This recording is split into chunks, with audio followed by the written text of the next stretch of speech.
Hello friends, आप सभी का dark desire audio YouTube channel पर स्वागत है। कहानी शुरू करने से पहले एक महत्वपूर्ण सूचना देना चाहूँगा।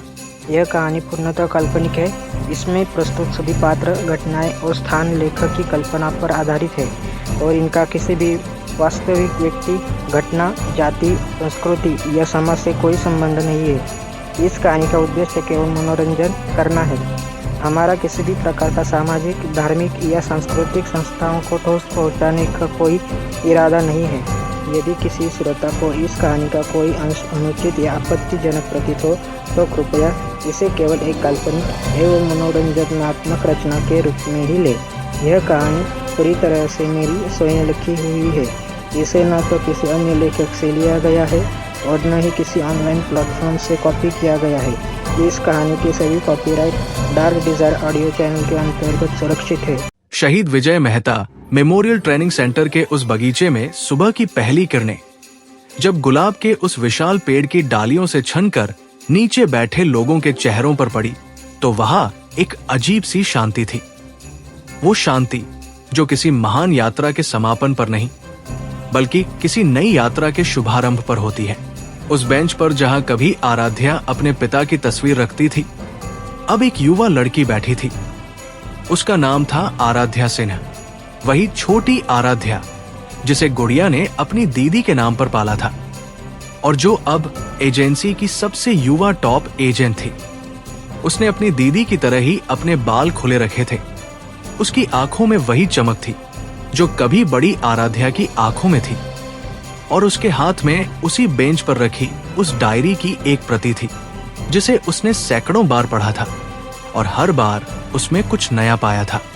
उसके बगल में मीरा बैठी थी जो अब सेंटर की प्रमुख थी और जिसके बालों में सफेदी आ चुकी थी, लेकिन उसकी आंखों में वही दृढ़ता थी जो उसने अपनी दीदी से सीखी थी। मीरा ने आराध्या की तरफ देखा और बोली, आज का दिन बहुत खास है बेटा। आज तुम उसी रास्ते पर चल रही हो जिस पर तुम्हारी दीदी चली थी। आराध्या ने उसकी तरफ देखा और उसके चेहरे पर वही मुस्कान थी जो कभी बड़ी आराध्या के चेहरे पर होती थी। वो मुस्कान जो उस आदमी की होती है जिसे पता होता है कि उसकी मंजिल क्या है और वो उस तक पहुंचने के लिए पूरी तरह तैयार है। वो बोली, मीरा दीदी, मैं तैयार हूं। गुड़िया अब इस दुनिया में नहीं थी, लेकिन उसकी यादें सेंटर के हर कोने में बसी हुई थी। उसने अपनी पोती आराध्या को वो सब सिखाया था जो उसने अपनी दीदी से सीखा था और उससे पहले अपनी दीदी ने उसे जो सिखाया था और उससे पहले उसके पिता ने।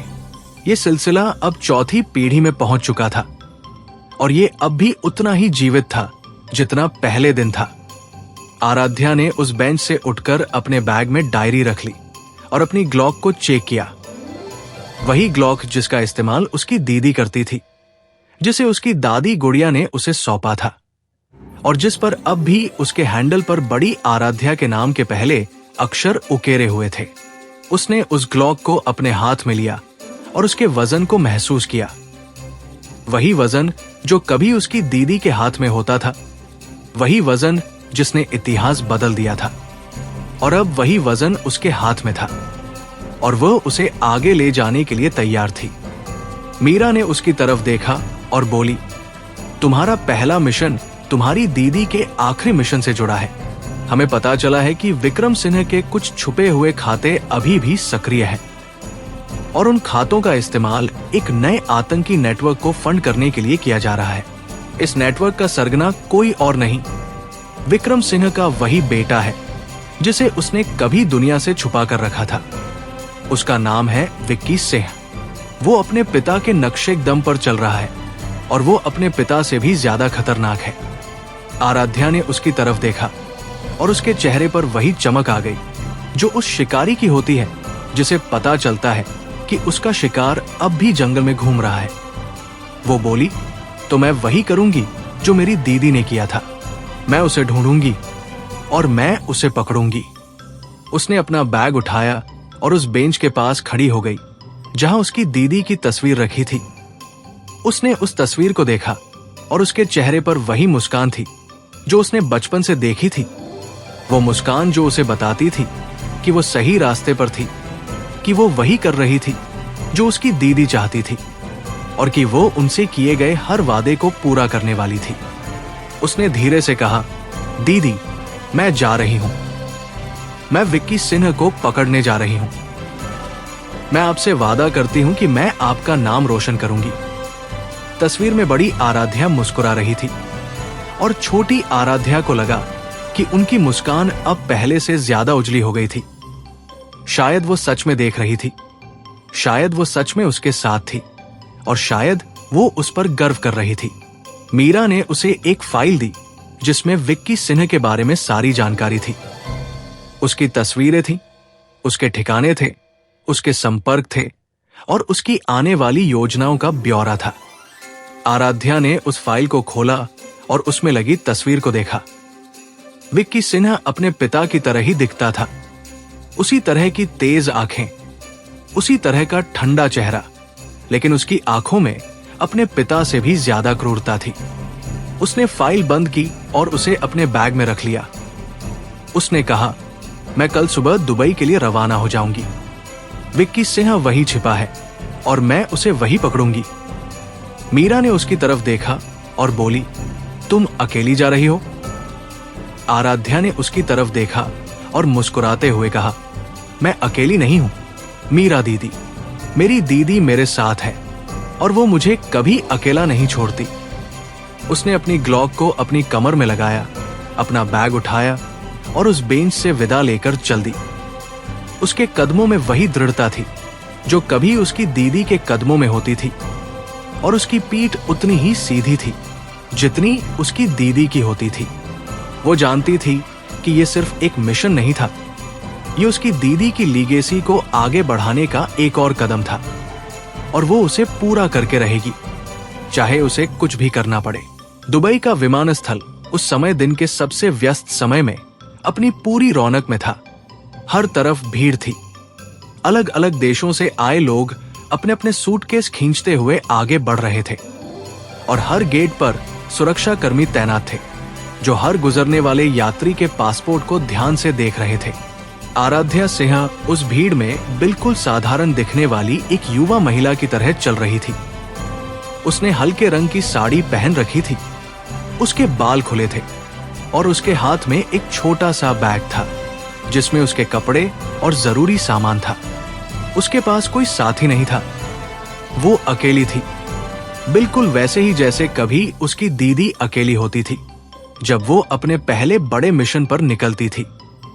उसने अपना पासपोर्ट इमिग्रेशन अधिकारी को दिया।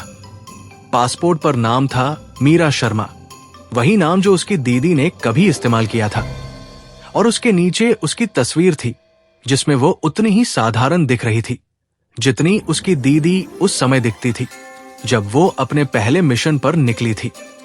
अधिकारी ने उसकी तरफ देखा, फिर पासपोर्ट पर लगी तस्वीर की तरफ और फिर उसने मुस्कुराते हुए उसे वापस कर दिया। Welcome to Dubai, madam. Aaradhya ने मुस्कुराते हुए पासपोर्ट लिया और आगे बढ़ गई। वो जानती थी कि अब उसकी असली परीक्षा शुरू होने वाली थी। विमानस्थल के बाहर एक टैक्सी उसका इंतजार कर रही थी।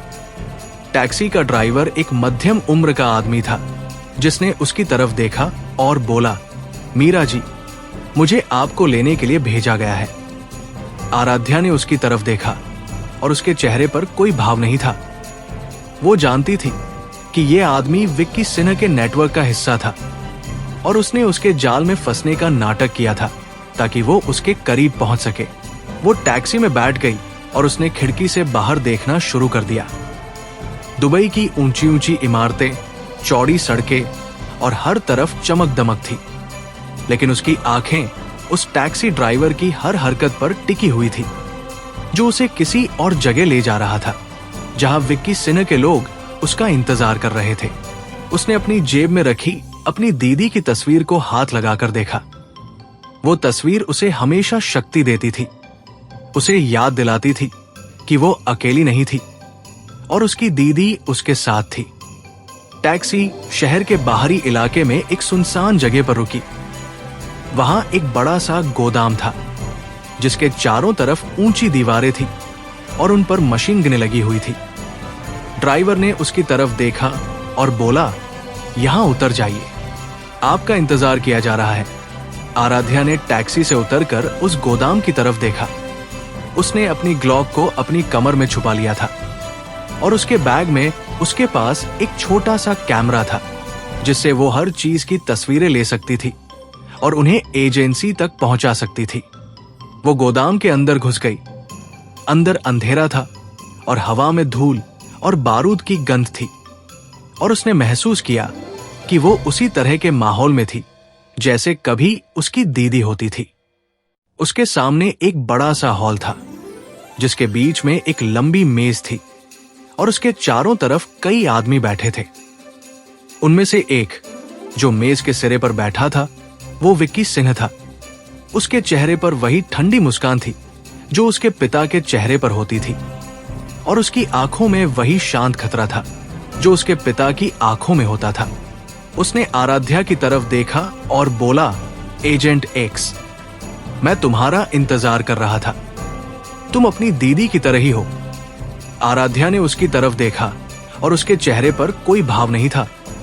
वो बोली, मैं अपनी दीदी की तरह नहीं हूं विक्की, मैं उनसे भी बड़ी हूं और मैं तुम्हें पकड़ने आई हूं। विक्की सिंह हंसा। ये हंसी उस हंसी से भी ज्यादा ठंडी थी जो उसके पिता की थी। वो बोला, तुम मुझे पकड़ोगी? तुम अकेली हो और मैं यहां हूं अपने लोगों के साथ। तुम्हारी दीदी ने मेरे पिता को पकड़ा था लेकिन वो उनके जैसे नहीं थी। वो एक महान एजेंट थी। तुम सिर्फ उनकी नकल हो। आराध्या ने उसकी तरफ देखा और उसके चेहरे पर वही चमक आ गई जो कभी उसकी दीदी के चेहरे पर आती थी। वो बोली, हम देख लेंगे विक्की। उसने अपनी ग्लॉक निकाली और उसकी तरफ तान दी, लेकिन उससे पहले ही विक्की के लोगों ने अपने हथियार निकाल लिए थे और उसकी तरफ तान दिए थे। हॉल में एक पल के लिए सन्नाटा छा गया। वो सन्नाटा जो किसी बड़ी लड़ाई से पहले होता है, जब हवा में सिर्फ सांसों की आवाजें गूंजती हैं और हर कोई उस पल का इंतजार करता है जब पहली गोली चलेगी। आराध्या ने उस सन्नाटे में अपनी दीदी की आवाज सुनी, डर से लड़ना सीखो, उससे भागना नहीं, और उसने अपनी उंगली ट्रिगर पर रख दी। हॉल में उस सन्नाटे को कोई तोड़ने वाला था और उसे तोड़ने वाली आराध्या थी। उसने अपनी उंगली ट्रिगर पर रखी, लेकिन उसने गोली नहीं चलाई क्योंकि उसकी दीदी ने उसे सिखाया था कि हथियार सिर्फ तब चलाना चाहिए जब कोई और रास्ता ना हो, और अभी उसके पास एक और रास्ता था। उसने अपनी ग्लॉक को विक्की सिन्हा की तरफ तान रखा था, लेकिन उसकी आंखें उसके पीछे खड़े उन 10 आदमियों पर भी थी जिनके हाथों में राइफलें थी और जिनकी उंगलियां उनकी ट्रिगर पर थी। और वह जानती थी कि अगर उसने एक भी गोली चलाई तो वे सब उस पर गोलियां बरसा देंगे और वो उस कमरे से जीवित बाहर नहीं निकलेगी। उसने अपनी आवाज में वही ठंडक रखते हुए जो उसकी दीदी की आवाज में होती थी कहा, विक्की, तुम अपने पिता की तरह हो। वो भी तुम्हारी तरह सोचते थे कि ताकत से ही सब कुछ हासिल किया जा सकता है, लेकिन तुम जानते हो कि उनका क्या हुआ? वो जेल में सड़ गए और तुम भी वही जाओगे। विक्की सिंह ने उसकी तरफ देखा और उसके चेहरे पर वही मुस्कान थी। वो बोला, मेरे पिता कमजोर थे, उन्होंने अपने दोस्त पर भरोसा किया और उसी दोस्त की बेटी ने उन्हें धोखा दिया। मैं वैसी गलती नहीं करूंगा। मैं किसी पर भरोसा नहीं करता।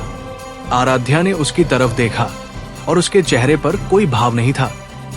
वो बोली, तुम अपने पिता की तरह ही हो। वो भी यही सोचते थे कि वो सबसे ताकतवर है, लेकिन उनकी ताकत उन्हें जेल तक ले गई और तुम्हारी ताकत तुम्हें भी वही ले जाएगी। उसने अपनी ग्लॉक को और कस लिया और फिर उसने अपने बैग में रखे एक छोटे से डिवाइस को अपने अंगूठे से दबा दिया। यह डिवाइस उसकी दीदी की पुरानी तकनीक थी जिसे रीना ने सालों पहले बनाया था और जिसे उसकी दादी गुड़िया ने उसे सौंपा था। और यह डिवाइस उसके पीछे खड़ी एजेंसी की टीम को सिग्नल भेज रहा था कि अब उन्हें अंदर आना है। विक्की सिंह ने उसकी हरकत को महसूस कर लिया था। उसने अपने लोगों की तरफ देखा और चिल्लाया, गोली मारो, उसे मार डालो। लेकिन उससे पहले ही हॉल के पीछे की दीवार में एक विस्फोट हुआ और वो टूटकर गिर गई।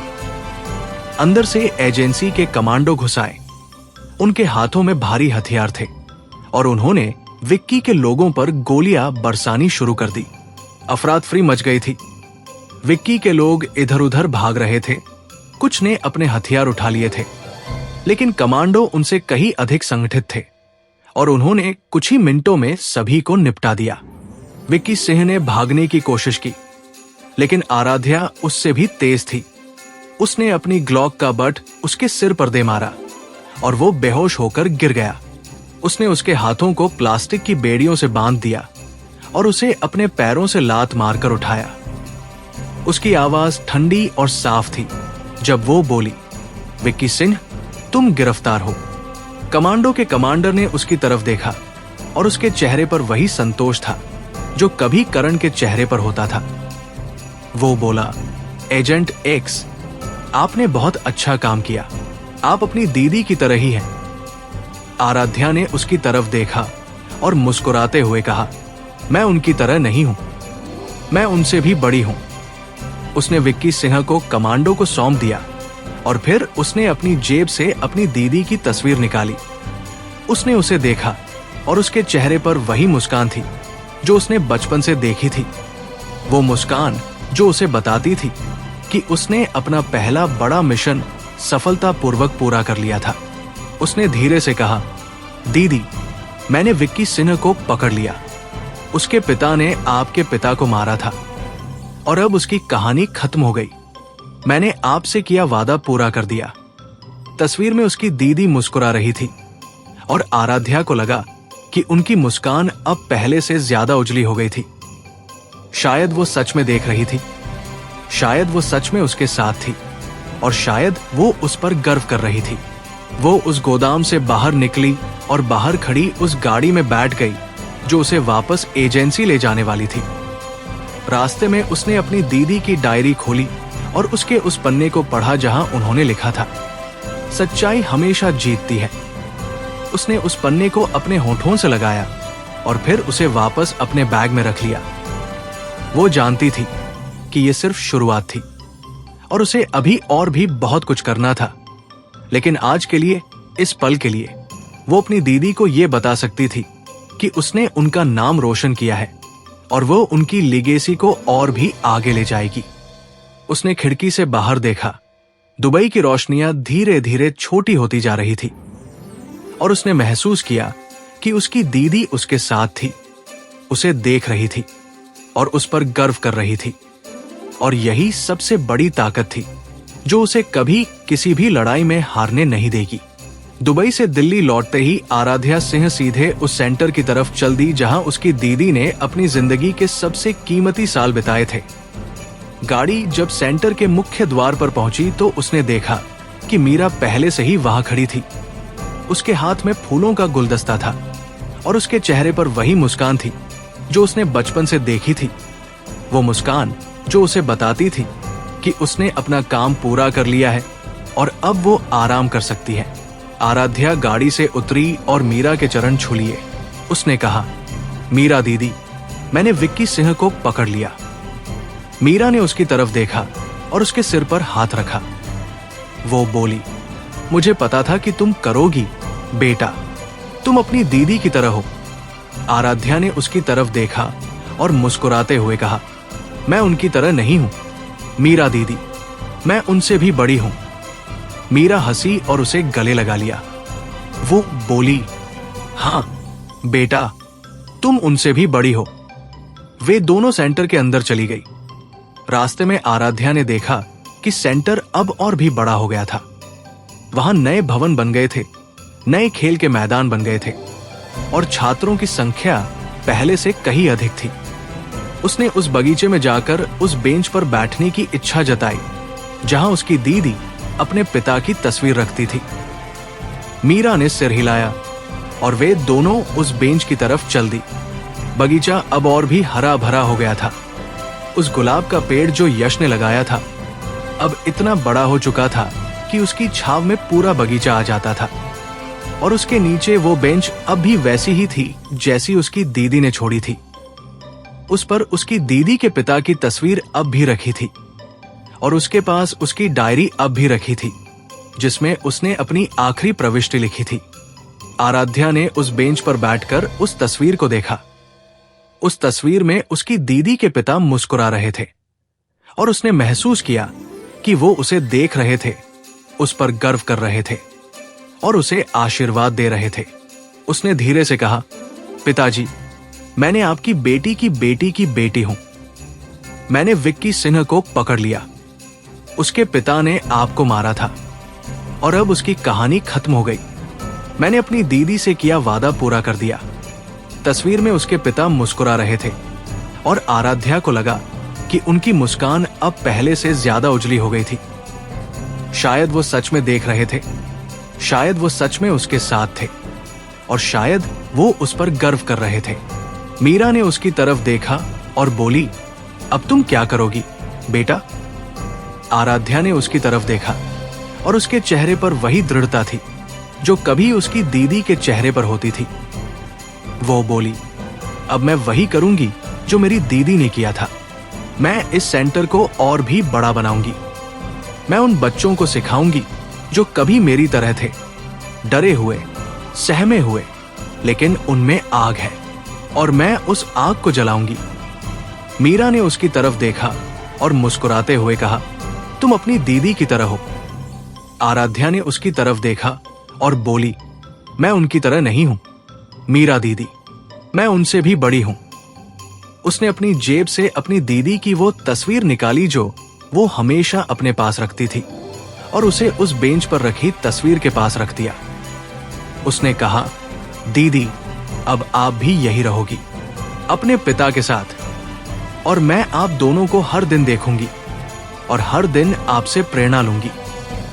तस्वीर में उसकी दीदी मुस्कुरा रही थी और आराध्या को लगा कि उनकी मुस्कान अब पहले से ज्यादा उजली हो गई थी। शायद वो सच में देख रही थी, शायद वो सच में उसके साथ थी और शायद वो उस पर गर्व कर रही थी। उस दिन सेंटर में एक छोटा सा समारोह रखा गया था। उस समारोह में सेंटर के सभी छात्र और शिक्षक शामिल हुए थे और आराध्या ने उन सबको विक्की सिन्हा की गिरफ्तारी की कहानी सुनाई। उसने उनसे कहा, मैंने आज अपनी दीदी से किया वादा पूरा कर दिया, लेकिन ये सिर्फ शुरुआत है। हमें अभी और भी बहुत कुछ करना है। हमें उन बच्चों को सिखाना है जो कभी हमारी तरह थे, डरे हुए, सहमे हुए, लेकिन उनमें आग है और हमें उस आग को जलाना है। छात्रों ने उसकी बात सुनी और उनके चेहरों पर वही चमक थी जो कभी उसकी दीदी के चेहरे पर होती थी। वो चमक जो उन लोगों में होती है जिन्हें पता चलता है कि उनमें ताकत है और वो ताकत उन्हें कभी किसी के सामने झुकने नहीं देगी। समारोह के बाद जब सब लोग चले गए तो आराध्या अकेले उस बेंच पर बैठ गई जहां उसकी दीदी और उसकी दीदी के पिता की तस्वीरें रखी थी। आसमान में तारे चमक रहे थे और हवा ठंडी थी और उस गुलाब के पेड़ की डालियां हवा में हिल रही थी जैसे वो उससे कुछ कहना चाहती हो। उसने उस पेड़ की तरफ देखा और धीरे से कहा, दीदी, मैंने आपसे किया वादा पूरा कर दिया। अब मैं आपकी लीगेसी को आगे बढ़ाऊंगी। मैं उन बच्चों को सिखाऊंगी जो कभी मेरी तरह थे, डरे हुए, सहमे हुए, लेकिन उनमें आग है और मैं उस आग को जलाऊंगी। उसने अपनी आंखें बंद कर ली और उसने अपनी दीदी की मुस्कान को अपने दिल में महसूस किया। वो मुस्कान जो उसे बताती थी कि उसने अपना काम कर दिया था और अब उसकी लीगेसी सुरक्षित हाथों में थी। उस बेंच पर आराध्या सिंह ने उस रात जब अपनी दीदी और परदादा की तस्वीरों के साथ बैठकर उनसे बातें की तो उसे लगा कि वो कोई अकेला सफर नहीं था जो वो तय कर रही थी, बल्कि वो उस रास्ते पर चल रही थी जो उससे पहले 3 पीढ़ियां चल चुकी थी। उसकी दीदी आराध्या, उसकी दादी गुड़िया और उसकी परदादी विजय मेहता की बेटी आराध्या, जिसने इस सेंटर की नींव रखी थी। सुबह होते ही मीरा उसके पास आई और उसके हाथ में एक पुरानी फाइल थी जिस पर लाल मोहर लगी थी और लिखा था, टॉप सीक्रेट, विजय मेहता केस, कभी समाप्त न हुआ। आराध्या ने वो फाइल ली और उसे खोला। अंदर उसके परदादा की वही डायरी थी जो उसने सैकड़ों बार पढ़ी थी, लेकिन उसके साथ कुछ और भी था। कुछ तस्वीरें थी, कुछ हाथ से लिखे हुए नोट्स थे और एक छोटा सा लिफाफा था जिस पर लिखा था, मेरी पोती के लिए। उसने वो लिफाफा खोला और उसमें एक चिट्ठी थी, उसकी दीदी के हाथ से लिखी हुई, और उस पर तारीख थी, उस दिन की जब उसकी दीदी ने अपनी आखिरी सांसें ली थी। चिट्ठी में लिखा था, मेरी प्यारी पोती, अगर तुम ये चिट्ठी पढ़ रही हो तो समझ लेना कि मैं चली गई हूं, लेकिन मैं जानती हूं कि तुम मेरी लीगेसी को आगे बढ़ाओगी। ये फाइल उन सबूतों की है जो मैंने विक्रम सिन्हा के खिलाफ जुटाए थे। उनमें से कुछ सबूत अदालत में पेश नहीं किए जा सके क्योंकि वे गुप्त थे, लेकिन अब तुम उनका इस्तेमाल कर सकती हो। उनमें विक्रम सिन्हा के उन सहयोगियों के नाम हैं जो अब भी आजाद हैं, और उनमें से एक तुम्हारे सबसे करीब है। सावधान रहना बेटा, सच्चाई हमेशा जीतती है, लेकिन उस तक पहुंचने का रास्ता कभी आसान नहीं होता। आराध्या ने वो चिट्ठी पढ़ी और उसकी आंखों से आंसू बहने लगे। ये आंसू दर्द के नहीं थे, ये आंसू उस प्यार के थे जो उसकी दीदी ने उसके लिए महसूस किया था और जो आज भी उसके साथ था। उसने चिट्ठी को अपने सीने से लगा लिया और फिर उसने उस फाइल में रखे कागजात को ध्यान से पढ़ना शुरू किया। उसमें विक्रम सिंह के उन सहयोगियों के नाम थे जिन्हें कभी गिरफ्तार नहीं किया जा सका था, और उनमें से एक नाम ऐसा था जिसे पढ़ते ही उसका दिल एक बार तेज हो गया, मीरा शर्मा। ये वही मीरा थी जो उसकी दीदी की सबसे करीबी सहयोगी थी, जिसने सेंटर को संभाला था, जिसने उसे पाला था और जिसके हाथ में अब सेंटर की पूरी कमान थी। उसने वो नाम फिर से पढ़ा और फिर उसने उसके नीचे लिखे नोट्स को पढ़ा। उनमें लिखा था कि मीरा ने विक्रम सिन्हा के साथ मिलकर कई गुप्त ऑपरेशनों को अंजाम दिया था और उसने खुद उन सबूतों को छुपाया था जो उसके खिलाफ जा सकते थे। उसने लिखा था कि मीरा ने उसकी दीदी को धोखा दिया था और उसने उनकी मौत में भी हाथ बंटाया था। आराध्या ने वो फाइल बंद की और उसे अपने बैग में रख लिया।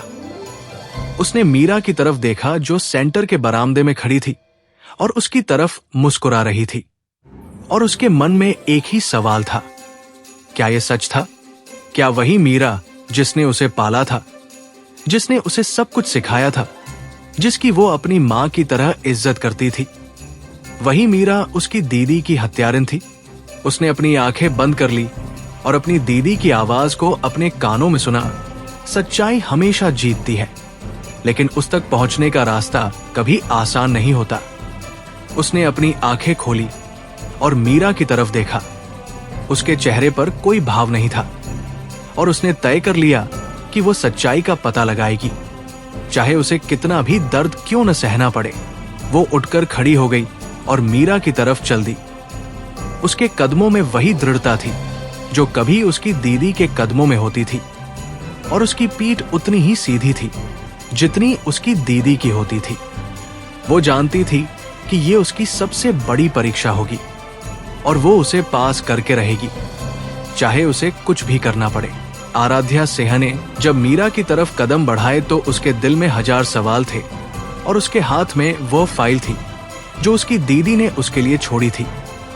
वो फाइल जिसमें उसकी दीदी ने अपने सबसे करीबी सहयोगी का नाम लिखा था, वही नाम जिसे वो अपनी मां की तरह मानती थी, वही नाम जिसने उसे पाला था, जिसने उसे सिखाया था और जिसने उसकी दीदी के साथ विश्वासघात किया था।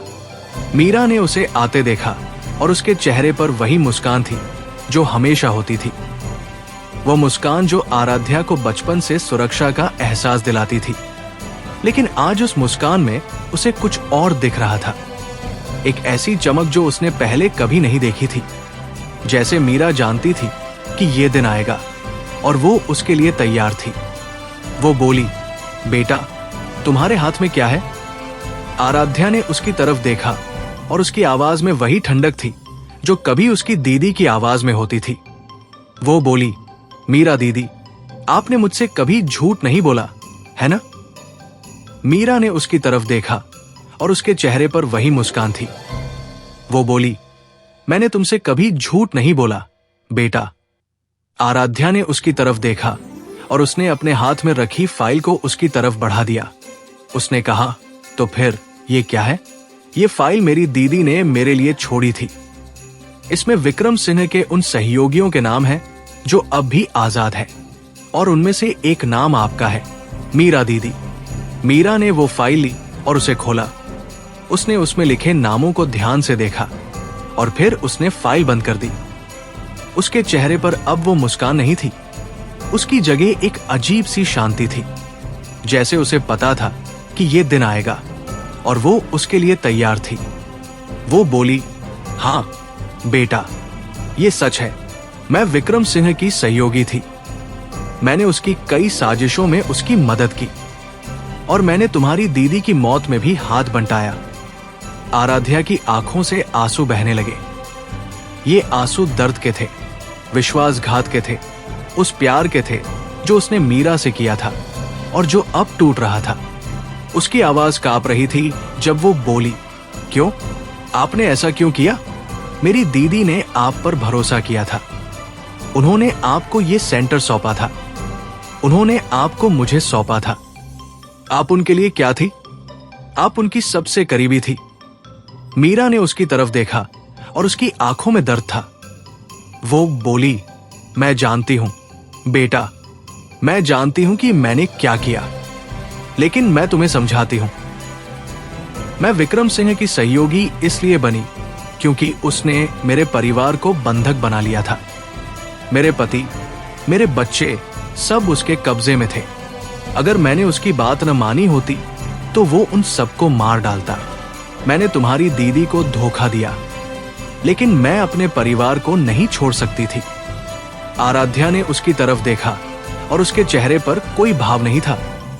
वो बोली, आपने मेरी दीदी को धोखा दिया, आपने उनकी मौत में हाथ बंटाया और फिर आपने उनका सेंटर संभाला, उनकी लीगेसी को आगे बढ़ाने का नाटक किया। आपने मुझे पाला, मुझे सिखाया और मैं आपको अपनी मां की तरह मानती थी। ये सब झूठ था। मीरा ने उसकी तरफ देखा और उसकी आंखों में आंसू थे। वो बोली, नहीं बेटा, वो झूठ नहीं था। मैं तुमसे सच में प्यार करती हूं। तुम मेरी बेटी की तरह हो। मैंने तुम्हें पाला, तुम्हें सिखाया और मैं तुम पर गर्व करती हूं।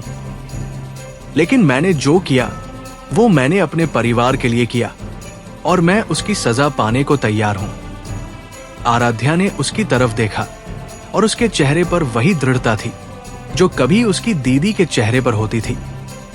वो बोली, आपको सजा मिलेगी मीरा दीदी, लेकिन पहले आप मुझे विक्रम सिंह के बचे हुए सहयोगियों के नाम बताएंगी और आप मुझे बताएंगी कि आपने मेरी दीदी को कैसे धोखा दिया। मीरा ने उसकी तरफ देखा और उसने गहरी सांस ली। वो बोली, मैं तुम्हें सब कुछ बता दूंगी बेटा, लेकिन पहले मुझे तुमसे एक बात कहनी है। तुम्हारी दीदी को मेरे विश्वासघात के बारे में पता था। उन्हें पता था कि मैं विक्रम सिंह के लिए काम कर रही हूं, लेकिन उन्होंने मुझे कभी नहीं रोका। उन्होंने मुझे मौका दिया बार बार, और जब वो मर गई तो उन्होंने ये सेंटर मुझे सौंपा और तुम्हें मुझे। उन्होंने मुझ पर भरोसा किया, इसलिए नहीं कि वो मेरे विश्वासघात के बारे में नहीं जानती थी, बल्कि इसलिए कि वो जानती थी कि मैं बदल सकती हूं। और मैं बदल गई बेटा। विक्रम सिंह के मरने के बाद मैंने उसके किसी भी सहयोगी की मदद नहीं की।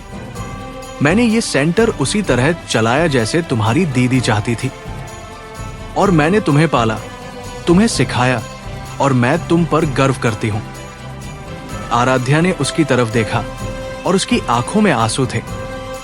ये आंसू दर्द के थे, लेकिन उनके साथ एक अजीब सी शांति भी थी, जैसे उसे पता था कि उसकी दीदी ने सही किया था और वो भी वही करेगी जो उसकी दीदी ने किया था। वो बोली, मैं आपको माफ नहीं कर सकती मीरा दीदी, लेकिन मैं आपको मौका दूंगी।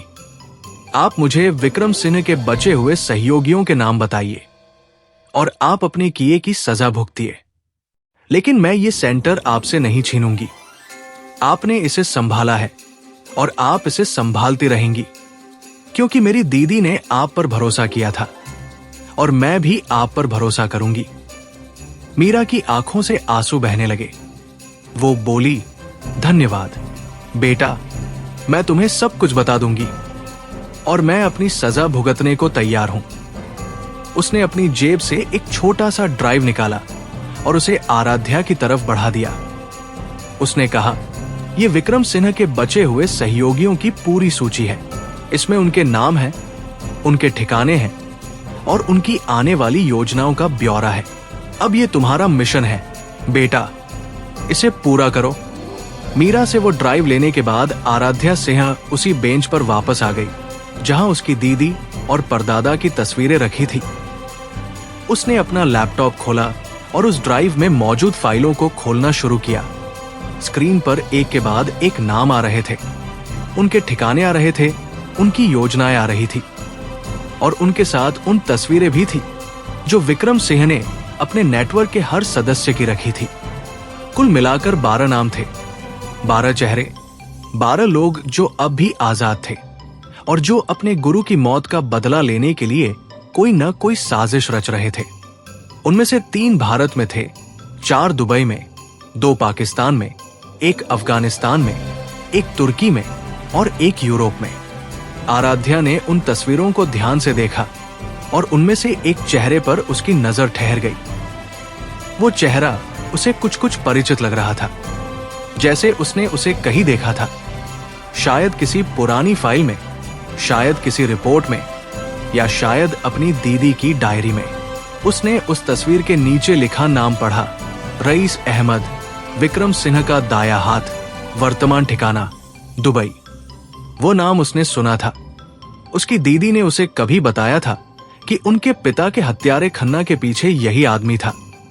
यही वो था जिसने खन्ना को पैसे और हथियार मुहैया कराए थे और यही वो था जो अपने गुरु विक्रम सिन्हा के पकड़े जाने के बाद गायब हो गया था। आराध्या ने अपना लैपटॉप बंद किया और उसने अपनी दीदी की तस्वीर की तरफ देखा। उसने धीरे से कहा, दीदी, मैंने आपसे वादा किया था कि मैं आपकी लीगेसी को आगे बढ़ाऊंगी। आज से मैं उन 12 लोगों का पीछा करूंगी जो आपके समय से आजाद हैं और मैं उन सबको एक एक करके पकड़ूंगी। तस्वीर में उसकी दीदी मुस्कुरा रही थी और आराध्या को लगा कि उनकी मुस्कान उसे आशीर्वाद दे रही थी।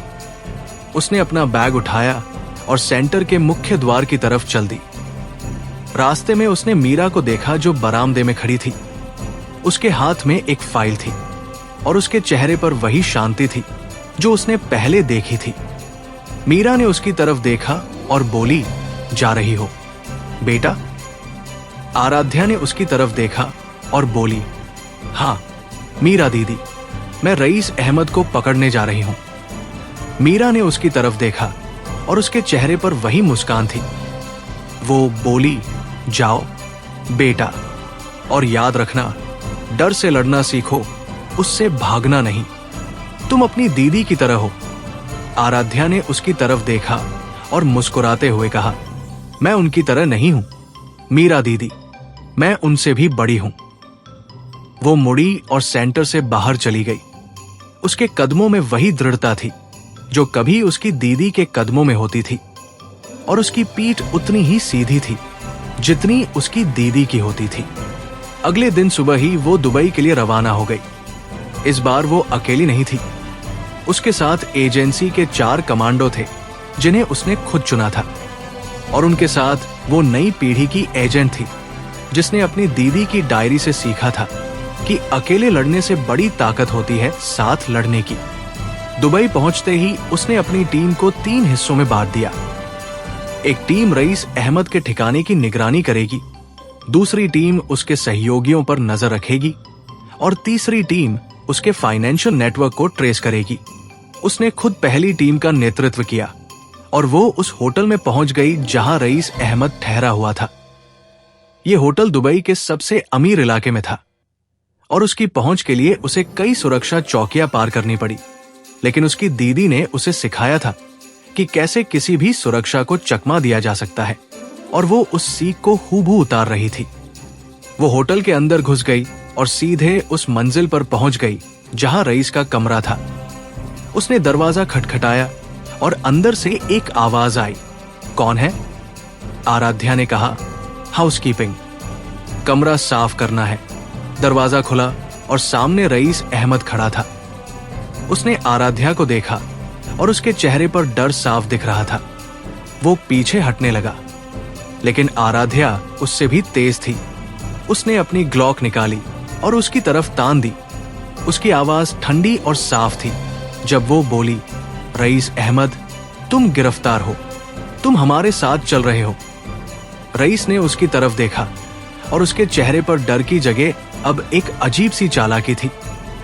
वो बोला, तुम एजेंट एक्स की बेटी हो, मैंने तुम्हारे बारे में सुना है, तुम अपनी मां की तरह हो। आराध्या ने उसकी तरफ देखा और उसके चेहरे पर कोई भाव नहीं था।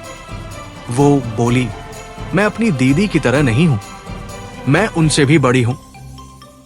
अब चलो।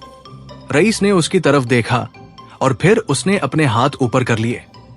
उसने कहा, ठीक है, मैं तुम्हारे साथ चलता हूं, लेकिन याद रखना, ये खेल अभी खत्म नहीं हुआ है। मेरे जैसे और भी लोग हैं और वे तुम्हें ढूंढ लेंगे। आराध्या ने उसकी तरफ देखा और बोली, हम देख लेंगे। उसने उसके हाथों को प्लास्टिक की बेड़ियों से बांध दिया और उसे कमरे से बाहर ले गई। बाहर उसकी टीम पहले से ही तैनात थी और उन्होंने रईस को एक काली गाड़ी में बिठा लिया। आराध्या ने अपने कम्युनिकेशन डिवाइस पर बाकी टीमों से संपर्क किया। दूसरी टीम ने बताया कि उन्होंने रईस के 3 सहयोगियों को गिरफ्तार कर लिया है और तीसरी टीम ने बताया कि उन्होंने उसके सारे बैंक खाते फ्रीज कर दिए हैं। 12 में से 4 नाम उस दिन ही उसके कब्जे में आ गए थे और आराध्या जानती थी कि बाकी के 8 को पकड़ने में उसे और भी मेहनत करनी होगी, लेकिन वो उस मेहनत से डरने वाली नहीं थी।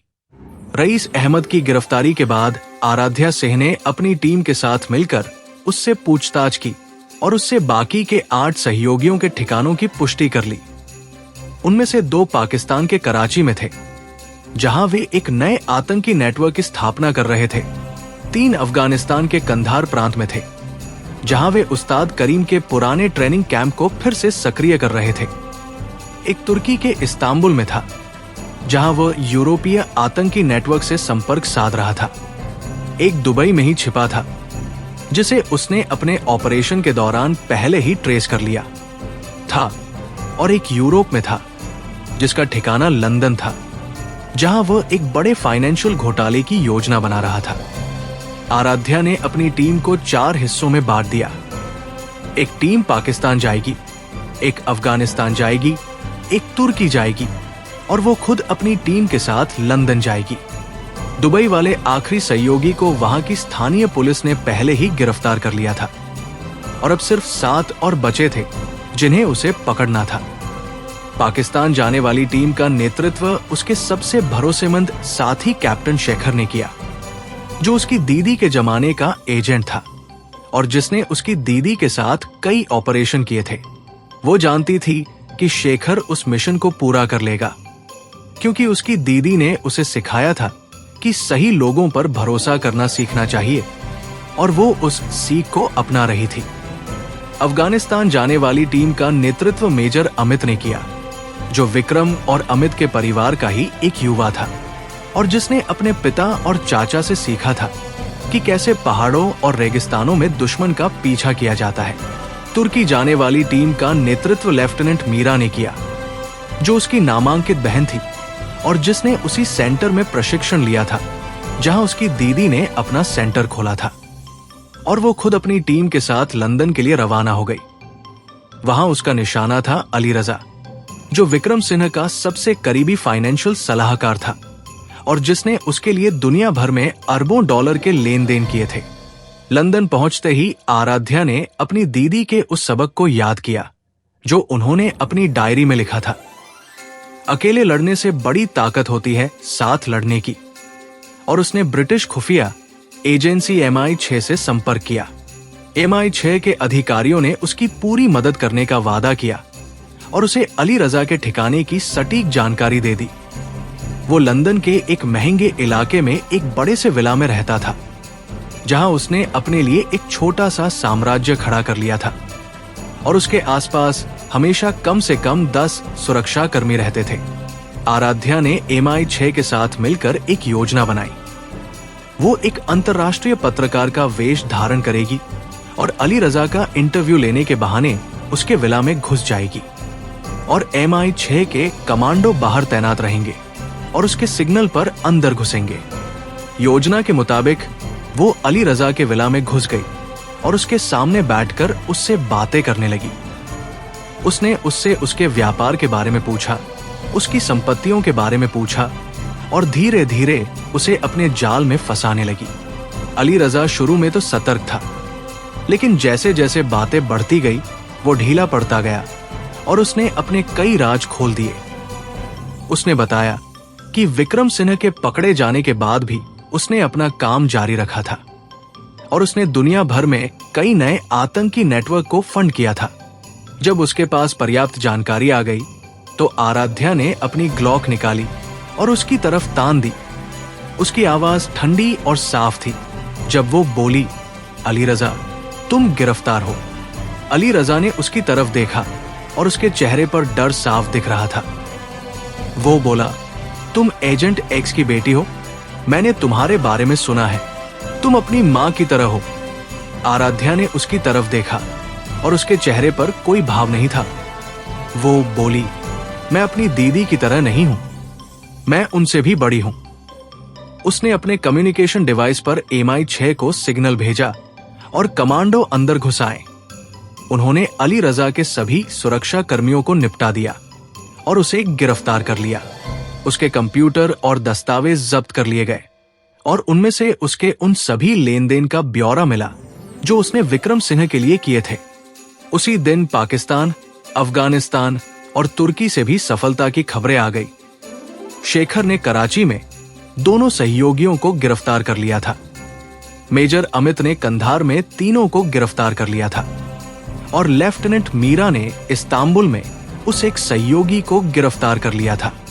विक्रम सिन्हा के 12 सहयोगी अब उनके कब्जे में थे और उसकी दीदी की लीगेसी अब पूरी तरह सुरक्षित थी। आराध्या लंदन से दिल्ली लौट आई और सीधे उस सेंटर में पहुंची जहां उसकी दीदी और परदादा की तस्वीरें रखी थी। वो उस बेंच पर बैठ गई और उसने उन दोनों तस्वीरों को देखा। उसने धीरे से कहा, दीदी, मैंने आपसे किया वादा पूरा कर दिया। विक्रम सिन्हा के सारे सहयोगी अब जेल में हैं। उनका कोई भी नेटवर्क अब आजाद नहीं है। आपकी लीगेसी अब सुरक्षित है। तस्वीर में उसकी दीदी मुस्कुरा रही थी और उसने उस तस्वीर को अपने होठों से लगाया और फिर उसे वापस बेंच पर रख दिया। मीरा उसके पास आई और उसके बगल में बैठ गई। उसने उसकी तरफ देखा और बोली, बेटा, तुमने वो कर दिखाया जो तुमने सपना देखा था। आराध्या ने उसकी तरफ देखा और मुस्कुराते हुए कहा, हमने किया मीरा दीदी, हम सबने मिलकर किया। उसने अपनी जेब से अपनी दीदी की डायरी निकाली और उसके उस पन्ने को खोला जहां उन्होंने लिखा था, सच्चाई हमेशा जीतती है। उसने वो पन्ना पढ़ा और फिर उसने डायरी को बेंच पर रखी तस्वीर के पास रख दिया। उसने कहा, दीदी, आपकी सच्चाई जीत गई और वो हमेशा जीतती रहेगी। विक्रम सिन्हा के 12 सहयोगियों की गिरफ्तारी के बाद उस सेंटर के बगीचे में एक अजीब सी शांति छा गई थी। वो शांति जो किसी लंबे युद्ध के अंत में आती है, जब सैनिक अपने घर लौटते हैं और उनके परिवार उनका इंतजार करते हैं, जब तोपों की गूंज थम जाती है और हवा में सिर्फ शांति की सांसें होती है। आराध्या सिन्हा उसी बेंच पर बैठी थी जहां उसकी दीदी और परदादा की तस्वीरें रखी थी और उसने महसूस किया कि 8 सालों की उसकी अपनी लड़ाई अब खत्म हो रही थी। वो लड़ाई जो उसने अपनी दीदी के नाम पर शुरू की थी, जिसमें उसने अपने परदादा के हत्यारे के बेटे को पकड़ा, अपनी दीदी के विश्वासघाती साथी का सच सामने लाया और विक्रम सिन्हा के पूरे नेटवर्क को जड़ से खत्म कर दिया। उसने अपनी दीदी की तस्वीर को देखा और उसके चेहरे पर वही मुस्कान थी जो उसने बचपन से देखी थी। वो मुस्कान जो उसे बताती थी कि उसने अपना काम कर दिया था और अब वो आराम कर सकती थी। उसने धीरे से कहा, दीदी, मैंने आपसे किया वादा पूरा कर दिया, अब मैं आराम करूंगी। तस्वीर में उसकी दीदी मुस्कुरा रही थी और आराध्या को लगा कि उनकी मुस्कान उसे आशीर्वाद दे रही थी। मीरा उसके पास आई और उसके बगल में बैठ गई। उसके चेहरे पर वही शांति थी जो उसने पहले देखी थी, लेकिन उसके साथ एक अजीब सी उदासी भी थी, जैसे उसे पता था कि उसकी गलतियों का हिसाब अब देना होगा। उसने आराध्या की तरफ देखा और बोली, बेटा, मैं अपनी सजा भुगतने के लिए तैयार हूं। मुझे एजेंसी के अधिकारियों के सामने पेश कर दो। आराध्या ने उसकी तरफ देखा और उसके चेहरे पर कोई भाव नहीं था। वो बोली, मीरा दीदी, आपने मुझे पाला है, आपने मुझे सिखाया है, आपने इस सेंटर को संभाला है। मैं आपको एजेंसी के सामने नहीं पेश करूंगी, लेकिन आपको अपने किए की सजा मिलेगी। आप इस सेंटर में ही रहेंगी, लेकिन आपकी सारी जिम्मेदारियां छीन ली जाएंगी। आप यहां रहेंगी और आप अपने किए पर पछताएंगी। मीरा ने उसकी तरफ देखा और उसकी आंखों में आंसू थे। वो बोली, धन्यवाद बेटा, मैं इस सजा को कबूल करती हूं। उस दिन के बाद मीरा सेंटर के एक छोटे से कमरे में रहने लगी और उसकी सारी जिम्मेदारियां आराध्या ने संभाल ली। उसने सेंटर को पहले से भी बड़ा बनाया, उसमें नए विभाग जोड़े और उन युवाओं को प्रशिक्षित किया जो अब देश के अलग अलग हिस्सों में जाकर उसी तरह के सेंटर खोल रहे थे जैसे उसकी दीदी ने कभी खोला था। उसने अपनी दीदी की डायरी को सेंटर के पुस्तकालय में रखवा दिया और उसके पास उसकी एक प्रति हमेशा अपने पास रखी, ताकि वो हर दिन उसे पढ़ सके और अपनी दीदी के सबक को याद रख सके। उसने उस बेंच पर अपनी दीदी और परदादा की तस्वीरों के पास एक और तस्वीर रख दी, अपनी दादी गुड़िया की, जो उसकी दीदी की सबसे होनहार छात्रा थी और जिसने उसे पाला था। अब उस बेंच पर 3 पीढ़ियों की तस्वीरें थी और वो हर सुबह उनके पास बैठती थी, उनसे बातें करती थी, उन्हें बताती थी कि सेंटर में क्या हो रहा है और उनसे आशीर्वाद लेती थी। एक दिन जब वो उस बेंच पर बैठी थी तो उसके पास एक छोटी सी लड़की आई। वो शायद 10 साल की थी। उसकी आंखों में डर था और उसके हाथ कांप रहे थे। उसने आराध्या की तरफ देखा और बोली, दीदी, मैं भी आपकी तरह बनना चाहती हूं, मैं भी एजेंट बनूंगी। आराध्या ने उसकी तरफ देखा और उसके सिर पर हाथ रखा। उसने कहा, तुम्हारा नाम क्या है बेटा? लड़की ने उसकी तरफ देखा और बोली, मेरा नाम आरती है दीदी। आराध्या ने उसकी तरफ देखा और मुस्कुराते हुए कहा, आरती, तुम मुझसे भी बड़ी बनोगी, बस हिम्मत मत हारना। आरती की आंखों में वही चमक आ गई जो कभी उसकी दीदी की आंखों में थी। वो चमक जो उन लोगों में होती है जिन्हें पता चलता है कि उनमें ताकत है और वो ताकत उन्हें कभी किसी के सामने झुकने नहीं देगी। आराध्या ने उसे गले लगा लिया और उसने महसूस किया कि उसकी दीदी की लीगेसी अब एक नई पीढ़ी के हाथों में जा रही थी और वो जानती थी कि ये लीगेसी कभी खत्म नहीं होगी। जैसे वो गुलाब का पेड़ कभी खिलना नहीं भूलता, जैसे वो बेंच कभी खाली नहीं होती, जैसे वो कहानी कभी पुरानी नहीं होती। आरती को गले लगाने के बाद आराध्या सिंह ने महसूस किया कि अब वो उस मुकाम पर पहुंच गई थी जहां उसे अपनी दीदी की तरह ही एक शिक्षिका बनना था। उसने उसी दिन से आरती को अपने पास रख लिया और उसे वो सब सिखाना शुरू कर दिया जो उसकी दीदी ने उसे सिखाया था और उससे पहले उसकी दादी ने उसकी दीदी को सिखाया था। आरती बहुत होशियार थी। वो हर बात को जल्दी समझ जाती थी और उसकी आंखों में वही चमक थी जो कभी आराध्या की आंखों में थी और उससे पहले उसकी दीदी की आंखों में। एक दिन आरती ने उससे पूछा, दीदी, आपकी दीदी कैसी थी? आराध्या ने उसकी तरफ देखा और मुस्कुराते हुए कहा, वो बहुत बहादुर थी आरती। उन्होंने अपने पिता का सच ढूंढा और उन्होंने देश की सेवा की और उन्होंने हम सबको सिखाया कि डर से लड़ना सीखना चाहिए, उससे भागना नहीं। आरती ने उसकी तरफ देखा और उसकी आंखों में वही चमक थी। वो बोली, दीदी, मैं भी उनकी तरह बनना चाहती हूं। आराध्या ने उसकी तरफ देखा और बोली, तुम उनसे भी बड़ी बनोगी आरती।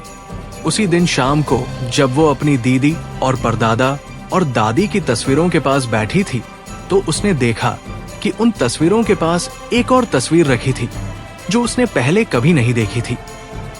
वो तस्वीर उसकी दीदी और यश की थी, जिसमें वे दोनों उसी बेंच पर बैठे थे। उनके हाथ एक दूसरे में बंधे थे और उनके चेहरों पर वही मुस्कान थी जो उसने अपनी दीदी के चेहरे पर हमेशा देखी थी। उसने वो तस्वीर उठाई और उसे ध्यान से देखा। उसके पीछे कुछ लिखा था। उसकी दीदी की लिखावट में हमेशा साथ, यश, हमेशा। उसने उस तस्वीर को अपने सीने से लगा लिया और उसकी आंखों से आंसू बहने लगे। ये आंसू दर्द के नहीं थे, ये आंसू उस प्यार के थे जो उसकी दीदी और यश के बीच था और जो आज भी उसी बेंच पर बसा हुआ था। उसने वो तस्वीर उन तीनों तस्वीरों के पास रख दी। अब उस बेंच पर 4 तस्वीरें थी और वो हर सुबह उनके पास बैठती थी, उनसे बातें करती थी और उनसे आशीर्वाद लेती थी। मीरा उसके पास आई और उसके बगल में बैठ गई। उसके चेहरे पर अब वो उदासी नहीं थी जो पहले थी। उसकी जगह एक अजीब सी शांति थी, जैसे उसे पता था कि उसने अपनी सजा पाली है और अब वो उस सजा को भुगत रही है। उसने आराध्या की तरफ देखा और बोली, बेटा, तुमने मुझे माफ कर दिया? आराध्या ने उसकी तरफ देखा और उसके चेहरे पर कोई भाव नहीं था। वो बोली, मैं आपको माफ नहीं कर सकती मीरा दीदी, लेकिन मैं आपको भूल सकती हूं और मैं आपको यहां रहने दे सकती हूं। मीरा ने उसकी तरफ देखा और उसकी आंखों में आंसू थे। वो बोली, बहुत हो गया बेटा, मैं इससे ज्यादा की हकदार नहीं हूं। आराध्या ने उसकी तरफ देखा और बोली, आप यही रहेंगी मीरा दीदी, आप इस सेंटर को देखेंगी और आप देखेंगी कि ये कैसे बढ़ता है और आप देखेंगी कि मैं कैसे अपनी दीदी की लीगेसी को आगे बढ़ाती हूं। मीरा ने उसकी तरफ देखा और मुस्कुराते हुए कहा, मैं देखूंगी बेटा, मैं देखूंगी। उस रात जब सब सो गए तो आराध्या अकेले उस बेंच पर बैठ गई। आसमान में तारे चमक रहे थे और हवा ठंडी थी और उस गुलाब के पेड़ की डालियां हवा में हिल रही थी, जैसे वो उससे कुछ कहना चाहती हो। उसने अपनी दीदी की तस्वीर को देखा और उसके चेहरे पर वही मुस्कान थी जो उसने बचपन से देखी थी। वो मुस्कान जो उसे बताती थी कि उसने अपना काम कर दिया था और अब वो आराम कर सकती थी। उसने धीरे से कहा, दीदी, मैंने आपसे किया वादा पूरा कर दिया। मैंने आपकी लीगेसी को आगे बढ़ाया और अब मैं उसे और भी आगे ले जाऊंगी। मैं आरती को सिखाऊंगी और वो औरों को सिखाएगी और ये सिलसिला कभी खत्म नहीं होगा। तस्वीर में उसकी दीदी मुस्कुरा रही थी और आराध्या को लगा कि उनकी मुस्कान उसे आशीर्वाद दे रही थी। उसने अपनी आंखें बंद कर ली और उसने अपनी दीदी की आवाज को अपने कानों में सुना, डर से लड़ना सीखो, उससे भागना नहीं। और उसने महसूस किया कि वो आवाज अब उसके अंदर थी, उसकी हर सांस में, उसके हर फैसले में, और वो उसे कभी अकेला नहीं छोड़ेगी। उसने अपनी आंखें खोली और उसने उस गुलाब के पेड़ की तरफ देखा। वो पेड़ अब इतना बड़ा हो चुका था कि उसकी जड़ें पूरे बगीचे में फैल गई थी और उसकी डालियां इतनी फैल गई थी कि उसकी छाव में अब पूरा बगीचा आ जाता था। उसने उस पेड़ से कहा, तुम भी मेरी दीदी की तरह हो। तुम भी बढ़ते गए, फैलते गए और तुम कभी नहीं रुके और मैं भी नहीं रुकूंगी। सुबह जब सूरज की पहली किरणें सेंटर पर पड़ी तो आरती उसके पास आई और उसके बगल में बैठ गई। उसने आराध्या की तरफ देखा और बोली, दीदी, आज मैं आपसे क्या सीखूंगी? आराध्या ने उसकी तरफ देखा और मुस्कुराते हुए कहा, आज मैं तुम्हें सिखाऊंगी कि डर से कैसे लड़ना है, उससे भागना नहीं। आरती ने उसकी तरफ देखा और उसकी आंखों में वही चमक थी जो कभी उसकी दीदी की आंखों में थी। वो बोली, मैं तैयार हूं दीदी। आराध्या ने उसकी तरफ देखा और उसका हाथ पकड़ लिया। उसने कहा, चलो आरती, आज से तुम्हारी ट्रेनिंग शुरू होती है। वो दोनों उस बेंच से उठकर खड़ी हो गई और सेंटर के मैदान की तरफ चल दी। उनके पीछे उस बेंच पर 4 तस्वीरें थी और उनके सामने एक नई सुबह थी और उनके दिलों में एक नई उम्मीद थी। एक ऐसी उम्मीद जो उन्हें बता रही थी कि ये सिलसिला कभी खत्म नहीं होगा और ये लीगेसी कभी पुरानी नहीं होगी और ये कहानी कभी खत्म नहीं होगी। जैसे वो गुलाब का पेड़ कभी खिलना नहीं भूलता, जैसे वो बेंच कभी खाली नहीं होती, जैसे वो सच्चाई कभी हारती नहीं है। आरती के साथ सेंटर के मैदान में पहुंचते ही आराध्या सिंह ने महसूस किया कि वो उसी रास्ते पर चल रही थी जिस पर कभी उसकी दीदी चली थी। वही मैदान, वही सुबह की धूप, वही हवा में खेतों की सौंधी महक और उसके सामने एक छोटी लड़की जिसकी आंखों में डर था और जिसके हाथ कांप रहे थे, बिल्कुल वैसे ही जैसे कभी उसकी दादी गुड़िया की आंखों में डर था जब वो पहली बार उसकी दीदी के पास आई थी। उसने आरती के सामने खड़े होकर उसकी आंखों में देखा और उसके कांपते हाथों को अपने हाथों में ले लिया। उसकी आवाज में वही नरमी थी जो कभी उसकी दीदी की आवाज में होती थी। वो बोली, डर लग रहा है आरती। आरती ने उसकी तरफ देखा और उसकी आंखों में आंसू थे। वो बोली, हाँ दीदी, बहुत डर लग रहा है। आराध्या ने उसकी तरफ देखा और मुस्कुराते हुए कहा, डर लगना बुरी बात नहीं है आरती, बुरी बात है डर से भागना। मैं तुम्हें सिखाऊंगी कि डर से कैसे लड़ना है। चलो, आज से तुम्हारी ट्रेनिंग शुरू होती है। उसने आरती को पहले दिन सबसे सरल दाव सिखाए, खड़े होने का तरीका, संतुलन बनाने का तरीका और अपनी सांसों को नियंत्रित करने का तरीका। आरती बहुत मेहनती थी। वो हर दाव को बार बार दोहराती थी और जब वो थक जाती थी तो आराध्या उसे अपने पास बैठा लेती थी और उसे अपनी दीदी की कहानियां सुनाती थी। कैसे उसकी दीदी ने अकेले दम पर खन्ना को पकड़ा था, कैसे उन्होंने जनरल को हराया था, कैसे उन्होंने शैतान को पकड़ा था और कैसे उन्होंने अपने पिता के हत्यारे का सच दुनिया के सामने लाया था। आरती उन कहानियों को बड़े ध्यान से सुनती थी और उसकी आंखों में वही चमक आने लगती थी जो कभी उसकी दीदी की आंखों में थी। एक दिन जब आराध्या उसे खन्ना की कहानी सुना रही थी तो आरती ने अचानक पूछा, दीदी, क्या मैं भी कभी आपकी दीदी की तरह बन सकती हूं? आराध्या ने उसकी तरफ देखा और उसके सिर पर हाथ रखा। उसने कहा, तुम उनसे भी बड़ी बनोगी आरती, बस हिम्मत मत हारना। धीरे धीरे आरती के हाथों का कांपना बंद हो गया। उसके कदमों में दृढ़ता आ गई और उसकी आंखों में डर की जगह वो चमक आ गई जो उन लोगों में होती है जिन्हें पता चलता है कि उनमें ताकत है। एक दिन जब वो सारे शुरुआती दाव सीख चुकी थी तो आराध्या ने उसे अपनी दीदी की ग्लॉक दिखाई, वही ग्लॉक जो उसकी दीदी ने अपने पहले मिशन पर इस्तेमाल की थी, जिसे उसकी दादी गुड़िया ने उसे सौंपा था और जिस पर अब भी उसकी दीदी के नाम के पहले अक्षर उकेरे हुए थे। उसने वो ग्लॉक आरती के हाथ में रख दी और बोली, ये तुम्हारी दीदी की ग्लॉक है।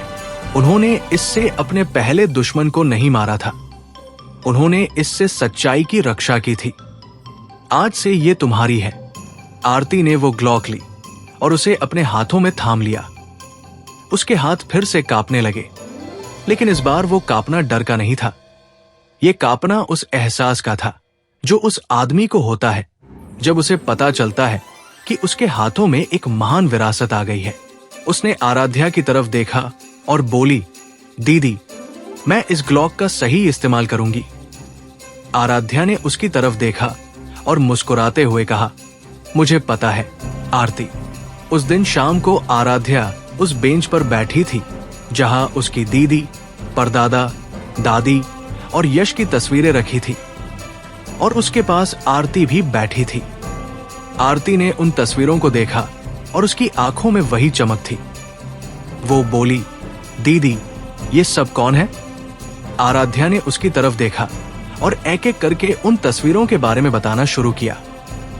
उसने बताया कि उसकी दीदी ने कैसे अपने पिता का सच ढूंढा, कैसे उन्होंने देश की सेवा की और कैसे उन्होंने यश से प्यार किया।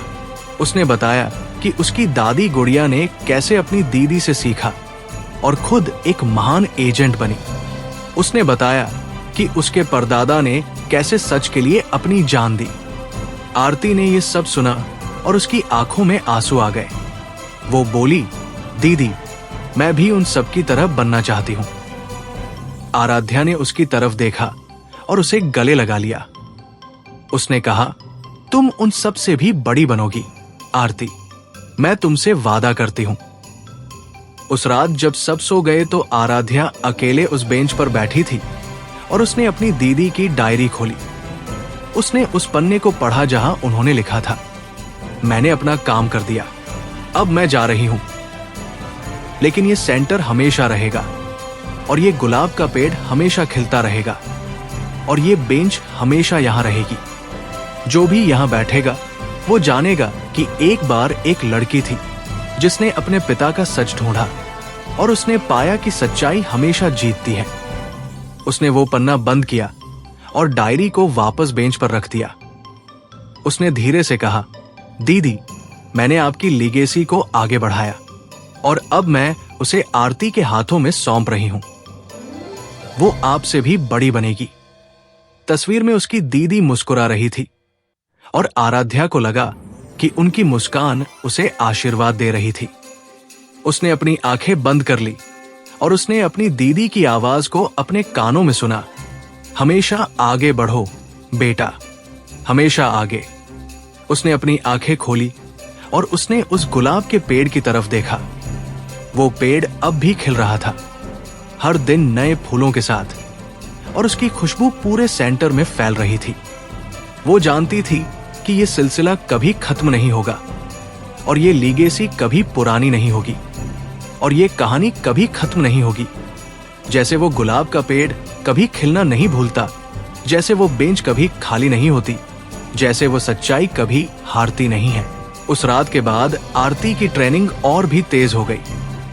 वो अब सिर्फ आत्मरक्षा ही नहीं सीख रही थी, बल्कि उसे खुफिया जानकारी जुटाने के तरीके, गुप्त अभियानों की बारीकियां और सबसे बड़ी बात, सच्चाई के लिए खड़े होने का साहस सिखाया जा रहा था। आराध्या सिंह ने उसे वो सब कुछ दिया जो उसकी दीदी ने उसे दिया था, और उससे पहले उसकी दादी ने उसकी दीदी को दिया था, और उससे पहले उसकी परदादी ने उसकी दादी को दिया था। आरती बहुत तेजी से सीख रही थी और उसकी आंखों में वो चमक अब और भी तेज हो गई थी।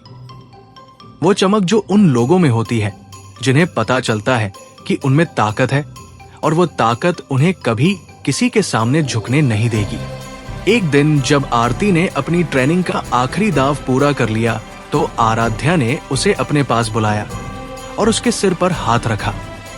उसने कहा, आरती, अब तुम तैयार हो, अब तुम उस रास्ते पर चल सकती हो जिस पर मेरी दीदी चली थी। आरती ने उसकी तरफ देखा और उसकी आंखों में वही चमक थी। वो बोली, दीदी, मैं आपको कभी निराश नहीं करूंगी। आराध्या ने उस दिन आरती को उस बेंच पर बिठाया जहां उसकी दीदी, परदादा, दादी और यश की तस्वीरें रखी थी। उसने उसकी तरफ देखा और बोली, आरती, ये बेंच उन सब की यादों का प्रतीक है जिन्होंने इस देश के लिए अपना सब कुछ दे दिया। आज से तुम भी उनमें से एक हो। तुम उनकी लीगेसी को आगे बढ़ाओगी। आरती ने उसकी तरफ देखा और उसकी आंखों में आंसू थे। वो बोली, दीदी, मैं उनकी लीगेसी को आगे बढ़ाऊंगी, मैं वादा करती हूं। उसने उन चारों तस्वीरों को देखा और उसके हाथों में उसकी दीदी की वो ग्लॉक थी जो आराध्या ने उसे सौंपी थी, और उसने उस ग्लॉक को अपने सीने से लगा लिया। उसने धीरे से कहा, दीदी, मैं आपसे वादा करती हूं कि मैं इस ग्लॉक का सही इस्तेमाल करूंगी। मैं सच्चाई के लिए लड़ूंगी। तस्वीर में उसकी दीदी मुस्कुरा रही थी और आरती को लगा कि उनकी मुस्कान उसे आशीर्वाद दे रही थी। उसी दिन शाम को मीरा उनके पास आई। उसके चेहरे पर अब वो उदासी नहीं थी जो पहले थी।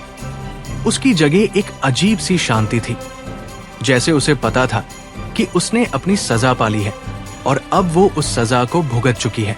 उसने आरती की तरफ देखा और बोली, बेटा, तुम अपनी दीदी की तरह हो।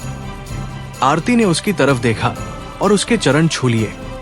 वो बोली, मीरा दीदी, आपने मुझे भी बहुत कुछ सिखाया है। मीरा की आंखों में आंसू आ गए।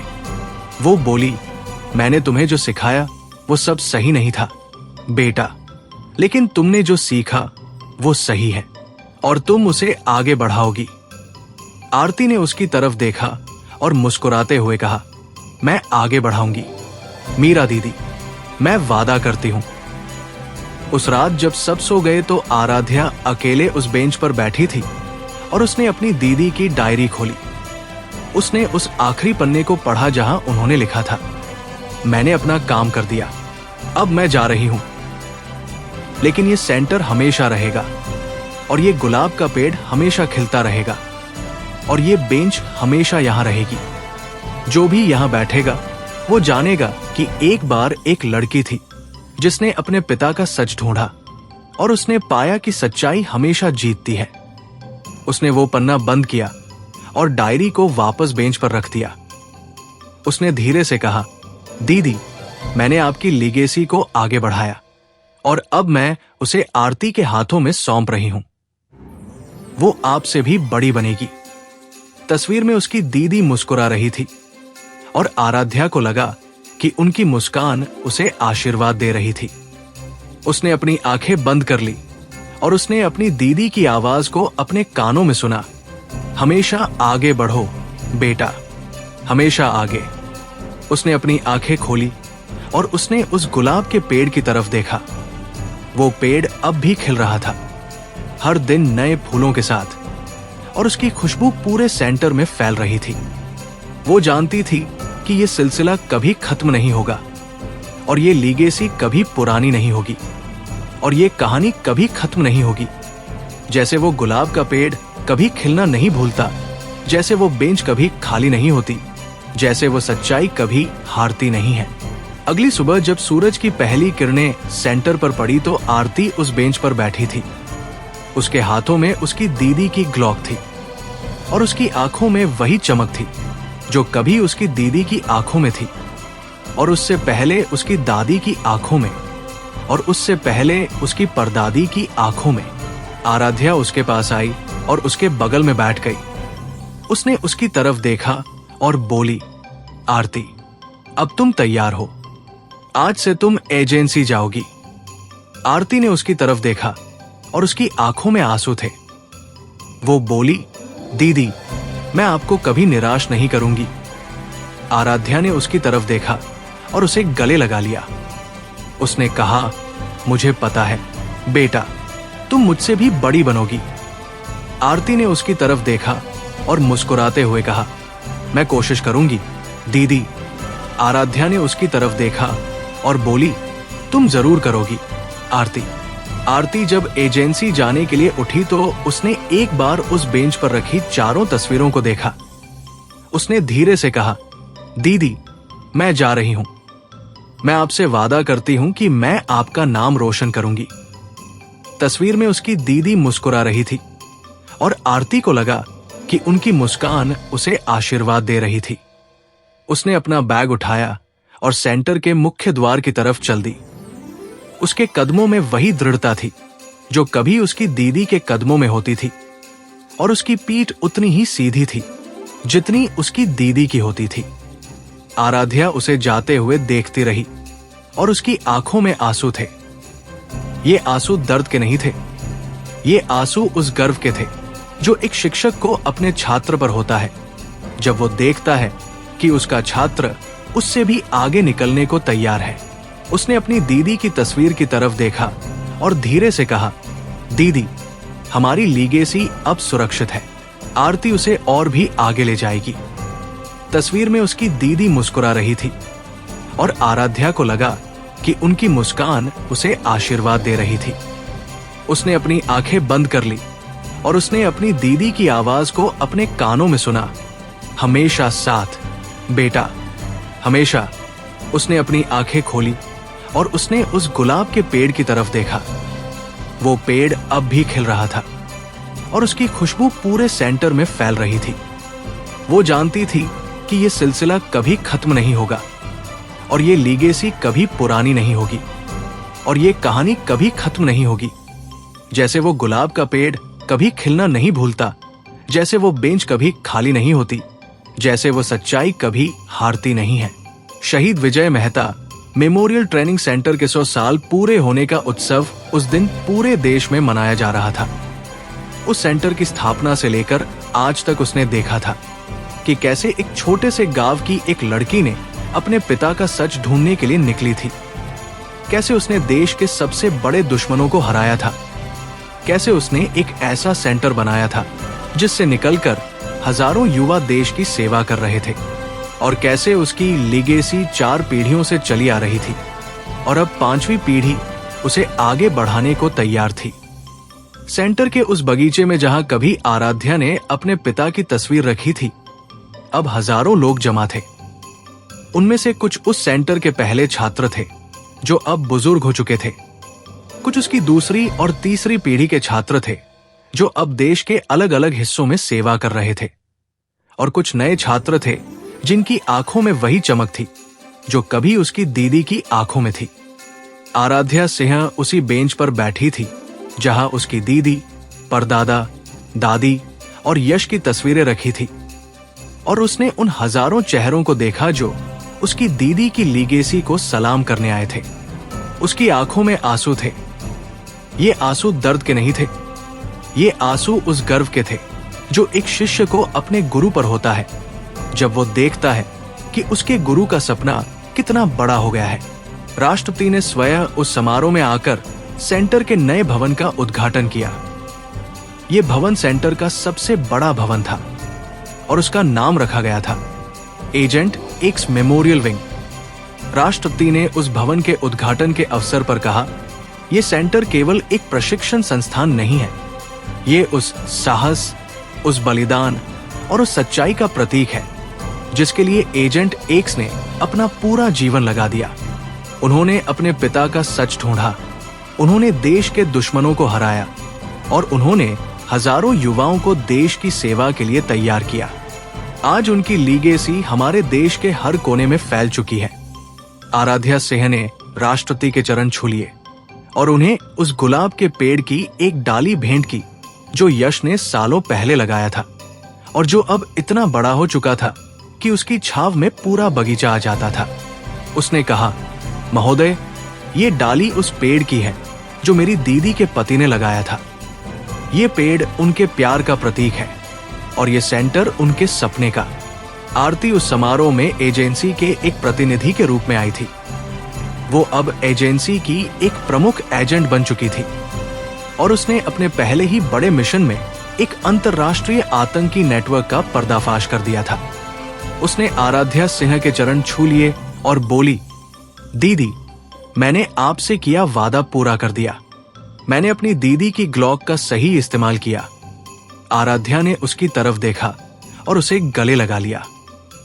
उसने कहा, मुझे पता था कि तुम करोगी आरती, तुम मुझसे भी बड़ी बन गई। आरती ने उसकी तरफ देखा और मुस्कुराते हुए कहा, मैंने आपसे सीखा है दीदी। उसने उस बेंच पर रखी तस्वीरों की तरफ देखा और उसकी आंखों में वही चमक थी। वो बोली, दीदी, मैं आपकी लीगेसी को और भी आगे ले जाऊंगी। तस्वीर में उसकी दीदी मुस्कुरा रही थी और आरती को लगा कि उनकी मुस्कान उसे आशीर्वाद दे रही थी। समारोह के बाद जब सब लोग चले गए तो आराध्या सिंह अकेले उस बेंच पर बैठ गई।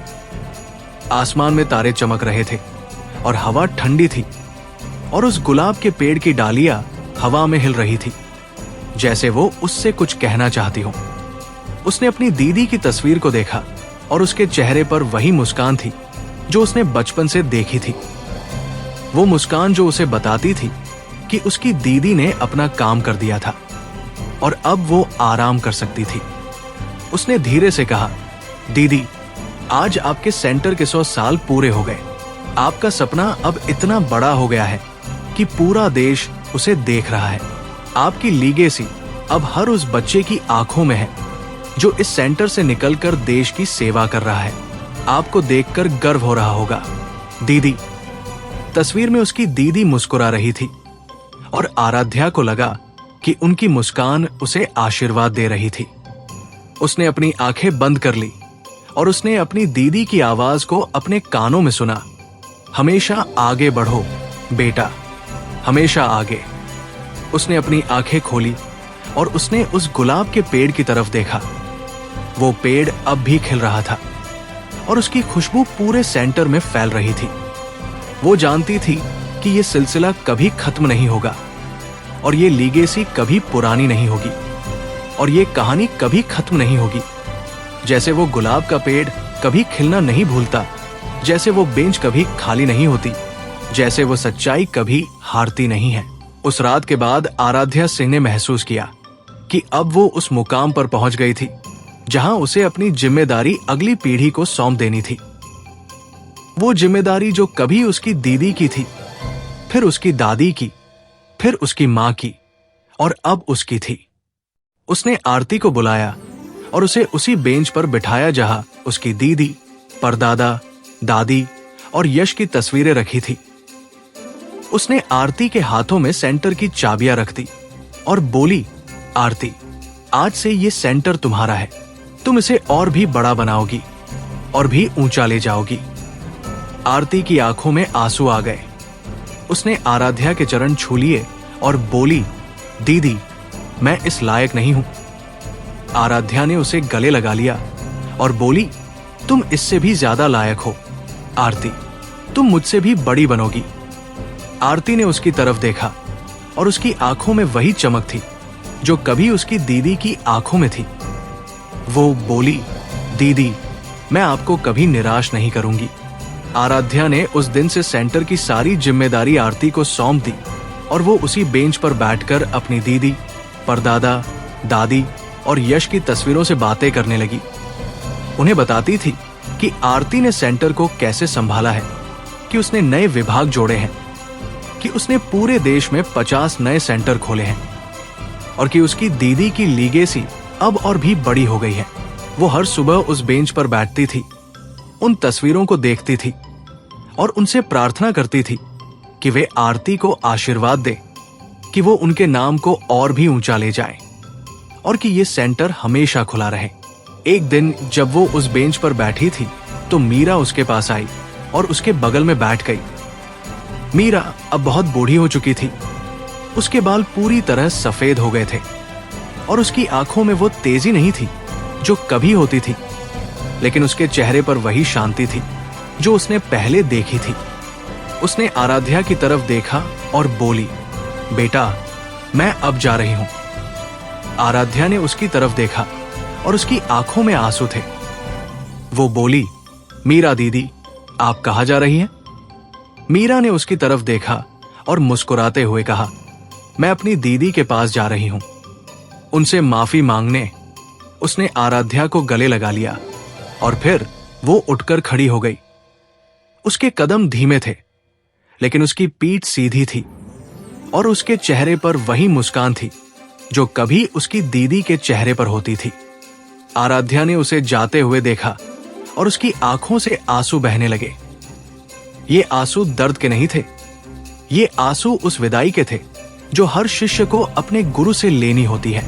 उसी रात मीरा ने अपनी आखिरी सांसें उसी कमरे में ली जहां वो पिछले कई सालों से रह रही थी। उसके हाथ में आराध्या की दीदी की वो तस्वीर थी जो कभी उस बेंच पर रखी थी और उसके चेहरे पर वही मुस्कान थी जो कभी उसकी दीदी के चेहरे पर होती थी। अगली सुबह आराध्या ने उसकी चिता पर फूल चढ़ाए और उसके नाम पर सेंटर के बगीचे में एक और पेड़ लगाया। उस पेड़ के नीचे एक पट्टिका लगाई गई जिस पर लिखा था, मीरा, जिन्होंने गलती की लेकिन सुधार का मौका पाया। आरती उस समारोह में भी आई थी और उसने मीरा की चिता पर फूल चढ़ाए और बोली, मीरा दीदी, आपने मुझे बहुत कुछ सिखाया, मैं आपको कभी नहीं भूलूंगी। आराध्या ने उसकी तरफ देखा और उसे गले लगा लिया। उसने कहा, आरती, अब तुम अकेली नहीं हो। ये सेंटर तुम्हारा है और ये बगीचा तुम्हारा है और ये पेड़ तुम्हारे हैं। तुम उन सबकी देखभाल करोगी। आरती ने उसकी तरफ देखा और उसकी आंखों में वही चमक थी। वो बोली, दीदी, मैं करूंगी। उस दिन के बाद आरती ने सेंटर को और भी बड़ा बनाया। उसने पूरे देश में 100 से अधिक सेंटर खोल दिए और उनमें से कई का संचालन उन लड़कियों द्वारा किया जा रहा था जो कभी इसी सेंटर में पढ़ी थी और जिनकी आंखों में वही चमक थी जो कभी उसकी दीदी की आंखों में थी। उसने हर साल सेंटर के स्थापना दिवस पर उस बेंच के पास एक समारोह रखा जहां हजारों छात्र इकट्ठा होते थे, उन तस्वीरों को देखते थे, उन डायरियों को पढ़ते थे और उन कहानियों को सुनते थे जो पीढ़ियों से चली आ रही थी। उसने अपनी दीदी की ग्लॉक को सेंटर के संग्रहालय में रखवा दिया और उसके पास उसकी एक प्रति हमेशा अपने पास रखी, ताकि वो हर दिन उसे देख सके और याद रख सके कि वो किसकी लीगेसी को आगे बढ़ा रही है। एक दिन जब वो उस बेंच पर बैठी थी तो उसके पास एक छोटी सी लड़की आई। वो शायद 8 साल की थी। उसकी आंखों में डर था और उसके हाथ कांप रहे थे। उसने आरती की तरफ देखा और बोली, दीदी, मैं भी आपकी तरह बनना चाहती हूं। मैं भी एजेंट बनूंगी।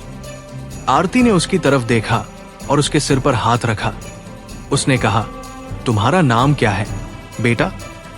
लड़की ने उसकी तरफ देखा और बोली, मेरा नाम आराध्या है दीदी। आरती की आंखों में आंसू आ गए।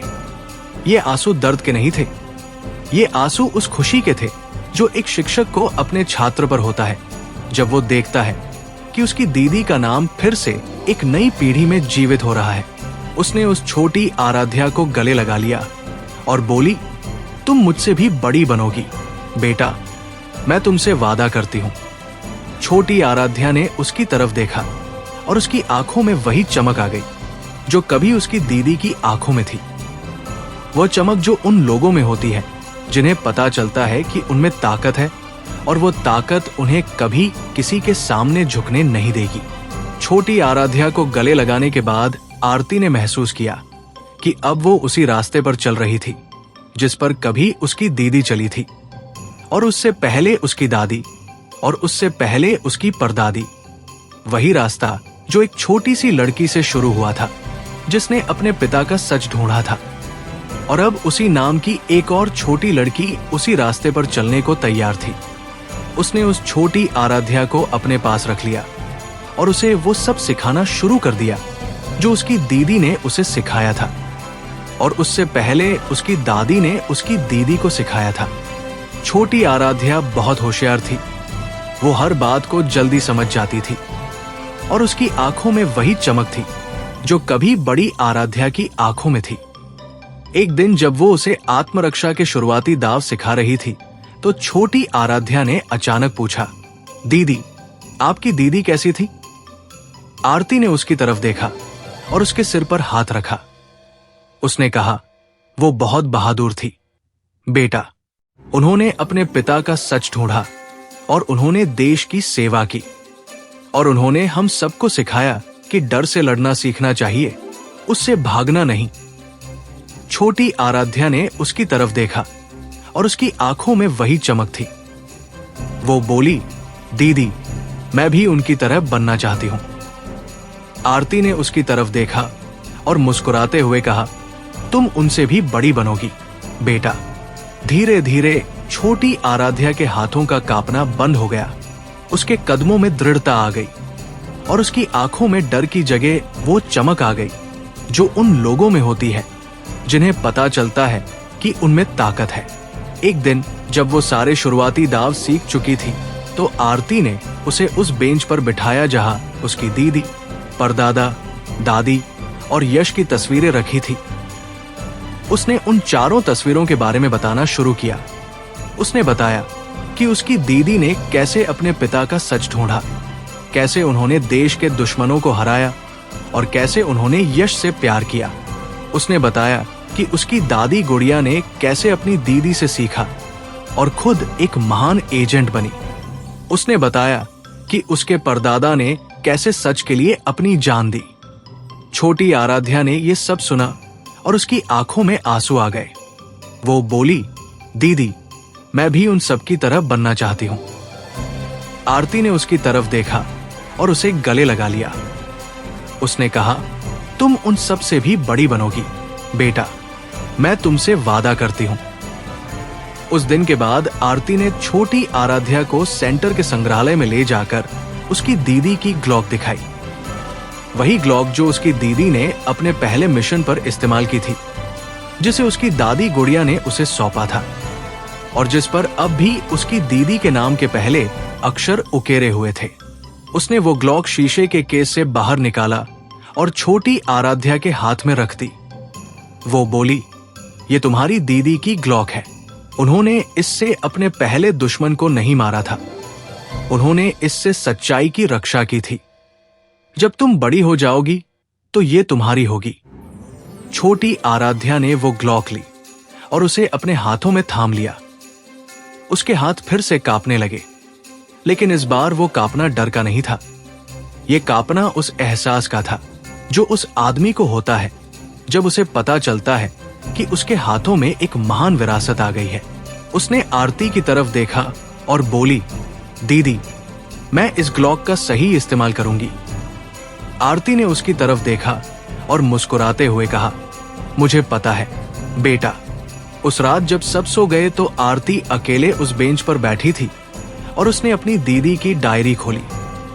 उसने उस आखिरी पन्ने को पढ़ा जहां उन्होंने लिखा था, मैंने अपना काम कर दिया, अब मैं जा रही हूं। लेकिन ये सेंटर हमेशा रहेगा और ये गुलाब का पेड़ हमेशा खिलता रहेगा और ये बेंच हमेशा यहां रहेगी। जो भी यहां बैठेगा वो जानेगा कि एक बार एक लड़की थी जिसने अपने पिता का सच ढूंढा और उसने पाया कि सच्चाई हमेशा जीतती है। उसने वो पन्ना बंद किया और डायरी को वापस बेंच पर रख दिया। उसने धीरे से कहा, दीदी, आपकी लीगेसी अब एक नई पीढ़ी के हाथों में जा रही है। उसका नाम भी आराध्या है। वो आपसे भी बड़ी बनेगी। मैं उसे वो सब सिखाऊंगी जो आपने मुझे सिखाया। तस्वीर में उसकी दीदी मुस्कुरा रही थी और आरती को लगा कि उनकी मुस्कान उसे आशीर्वाद दे रही थी। अगली सुबह जब सूरज की पहली किरणें सेंटर पर पड़ी तो छोटी आराध्या उस बेंच पर बैठी थी। उसके हाथों में उसकी दीदी की डायरी थी और वो उसे ध्यान से पढ़ रही थी। आरती उसके पास आई और उसके बगल में बैठ गई। उसने उसकी तरफ देखा और बोली, तुम क्या पढ़ रही हो बेटा? छोटी आराध्या ने उसकी तरफ देखा और उसकी आंखों में वही चमक थी। वो बोली, दीदी, मैं अपनी दीदी की डायरी पढ़ रही हूं। उन्होंने बहुत अच्छा लिखा है। आरती ने उसकी तरफ देखा और मुस्कुराते हुए कहा, हाँ बेटा, उन्होंने बहुत अच्छा लिखा है और अब तुम उनकी लीगेसी को आगे बढ़ाओगी। छोटी आराध्या ने उसकी तरफ देखा और उसकी आंखों में वही चमक थी। वो बोली, दीदी, मैं कोशिश करूंगी। आरती ने उसकी तरफ देखा और उसे गले लगा लिया। उसने कहा, तुम जरूर करोगी बेटा। उसने उस गुलाब के पेड़ की तरफ देखा। वो पेड़ अब भी खिल रहा था और उसकी खुशबू पूरे सेंटर में फैल रही थी। वो जानती थी कि ये सिलसिला कभी खत्म नहीं होगा और ये लीगेसी कभी पुरानी नहीं होगी और ये कहानी कभी खत्म नहीं होगी। जैसे वो गुलाब का पेड़ कभी खिलना नहीं भूलता, जैसे वो बेंच कभी खाली नहीं होती, जैसे वो सच्चाई कभी हारती नहीं है। उस सुबह के बाद छोटी आराध्या ने उस बेंच को अपना नियमित स्थान बना लिया था। वो हर दिन सुबह सबसे पहले वहां आती थी, उन चारों तस्वीरों को देखती थी, अपनी दीदी की डायरी के उन पन्नों को पढ़ती थी जो उसने पहले ही कई बार पढ़ लिए थे, लेकिन हर बार उनमें कुछ नया पाती थी। और फिर वो आरती के पास जाकर उस दिन की ट्रेनिंग शुरू करती थी। आरती ने उसे वो सब कुछ सिखाया जो उसने अपनी दीदी से सीखा था और उससे पहले उसकी दादी ने उसकी दीदी को सिखाया था और उससे पहले उसकी परदादी ने उसकी दादी को सिखाया था। ये सिलसिला अब 5वीं पीढ़ी में पहुंच चुका था और ये अब भी उतना ही जीवित था जितना पहले दिन था। एक दिन जब छोटी आराध्या ने अपनी ट्रेनिंग का आखिरी शुरुआती दाव पूरा कर लिया तो आरती ने उसे अपने पास बुलाया और उसके सिर पर हाथ रखा। उसने कहा, बेटा, अब तुम तैयार हो। अब तुम उस रास्ते पर चल सकती हो जिस पर तुम्हारी दीदी चली थी। छोटी आराध्या ने उसकी तरफ देखा और उसकी आंखों में वही चमक थी। वो बोली, दीदी, मैं आपको कभी निराश नहीं करूंगी। आरती ने उस दिन छोटी आराध्या को सेंटर के संग्रहालय में ले जाकर उसकी दीदी की ग्लॉक उसके हाथों में दे दी।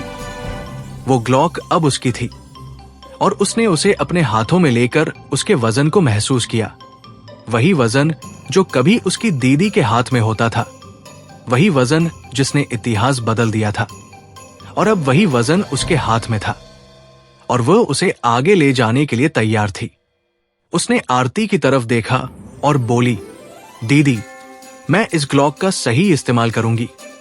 मैं सच्चाई के लिए लड़ूंगी। आरती ने उसकी तरफ देखा और मुस्कुराते हुए कहा, मुझे पता है बेटा, तुम अपनी दीदी से भी बड़ी बनोगी। उसने उस ग्लॉक को छोटी आराध्या की कमर में लगा दिया और फिर वो दोनों उस बेंच पर आकर बैठ गई जहां चारों तस्वीरें रखी थी। छोटी आराध्या ने उन तस्वीरों को देखा और उसकी आंखों में वही चमक थी। उसने धीरे से कहा, दीदी, आपकी दीदी, आपकी दादी, आपके परदादा और यश दादा, ये सब यहां क्यों हैं?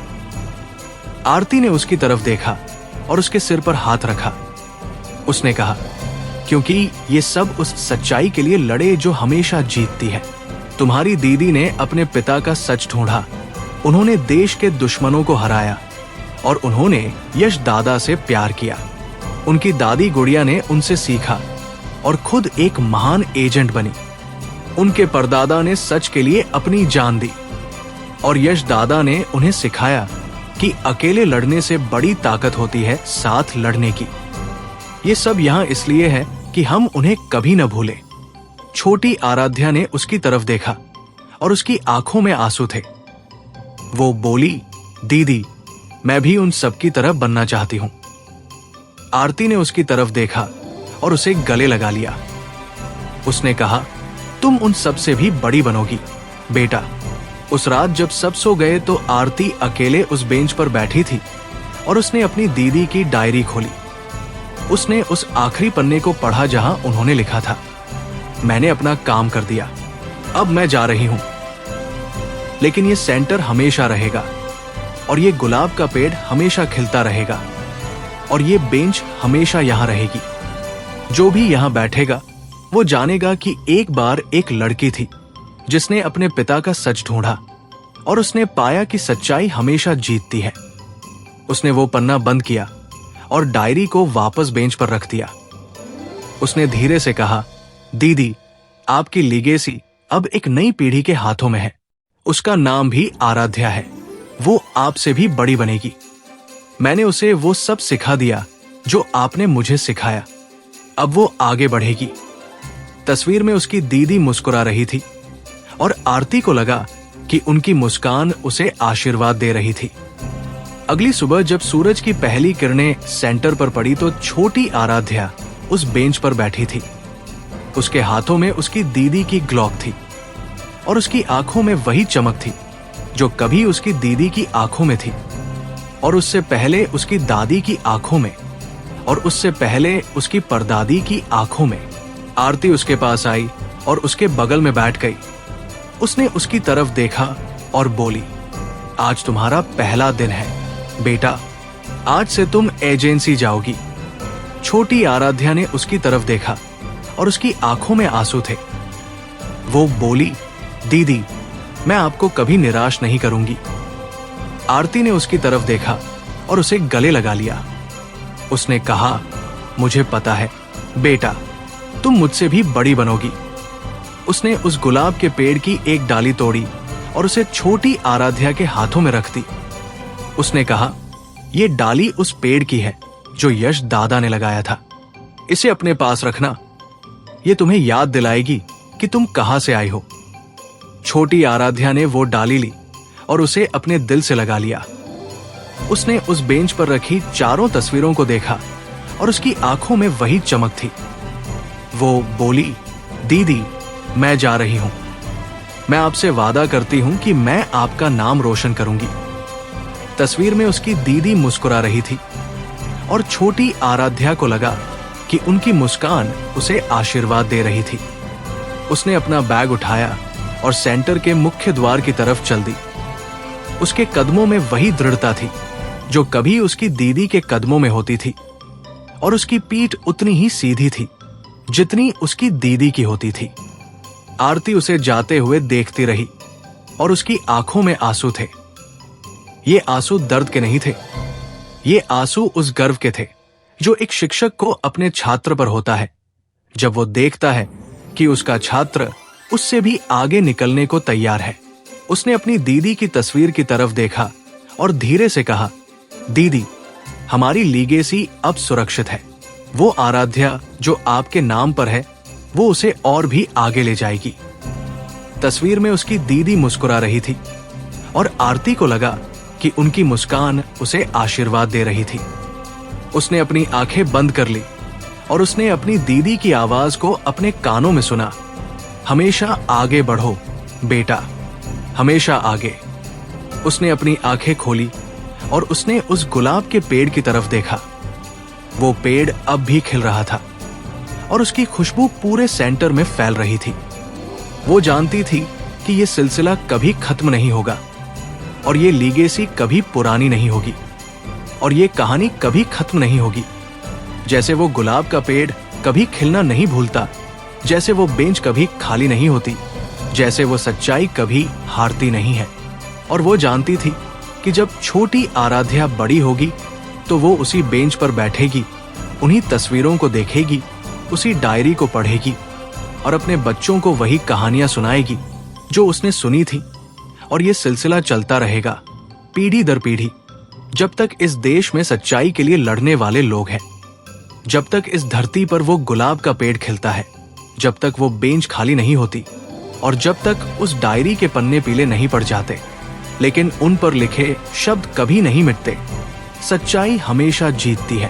तो दोस्तों, यह था आज का एपिसोड। आशा करता हूँ कि आपको हमारी कहानी पसंद आई होगी। यदि आपको हमारी यह कहानी अच्छी लग रही है और आप आगे के नए एपिसोड सुनना चाहते हैं तो हमारे चैनल को सब्सक्राइब करें और बेल आइकन दबाकर ऑल विकल्प पर क्लिक करें, ताकि आपको हमारे नए अपलोड किए गए एपिसोड की नोटिफिकेशन मिलती रहे। इस वीडियो को लाइक करना न भूलें और इसे अपने परिवार व दोस्तों के साथ ज़रूर शेयर करें। धन्यवाद।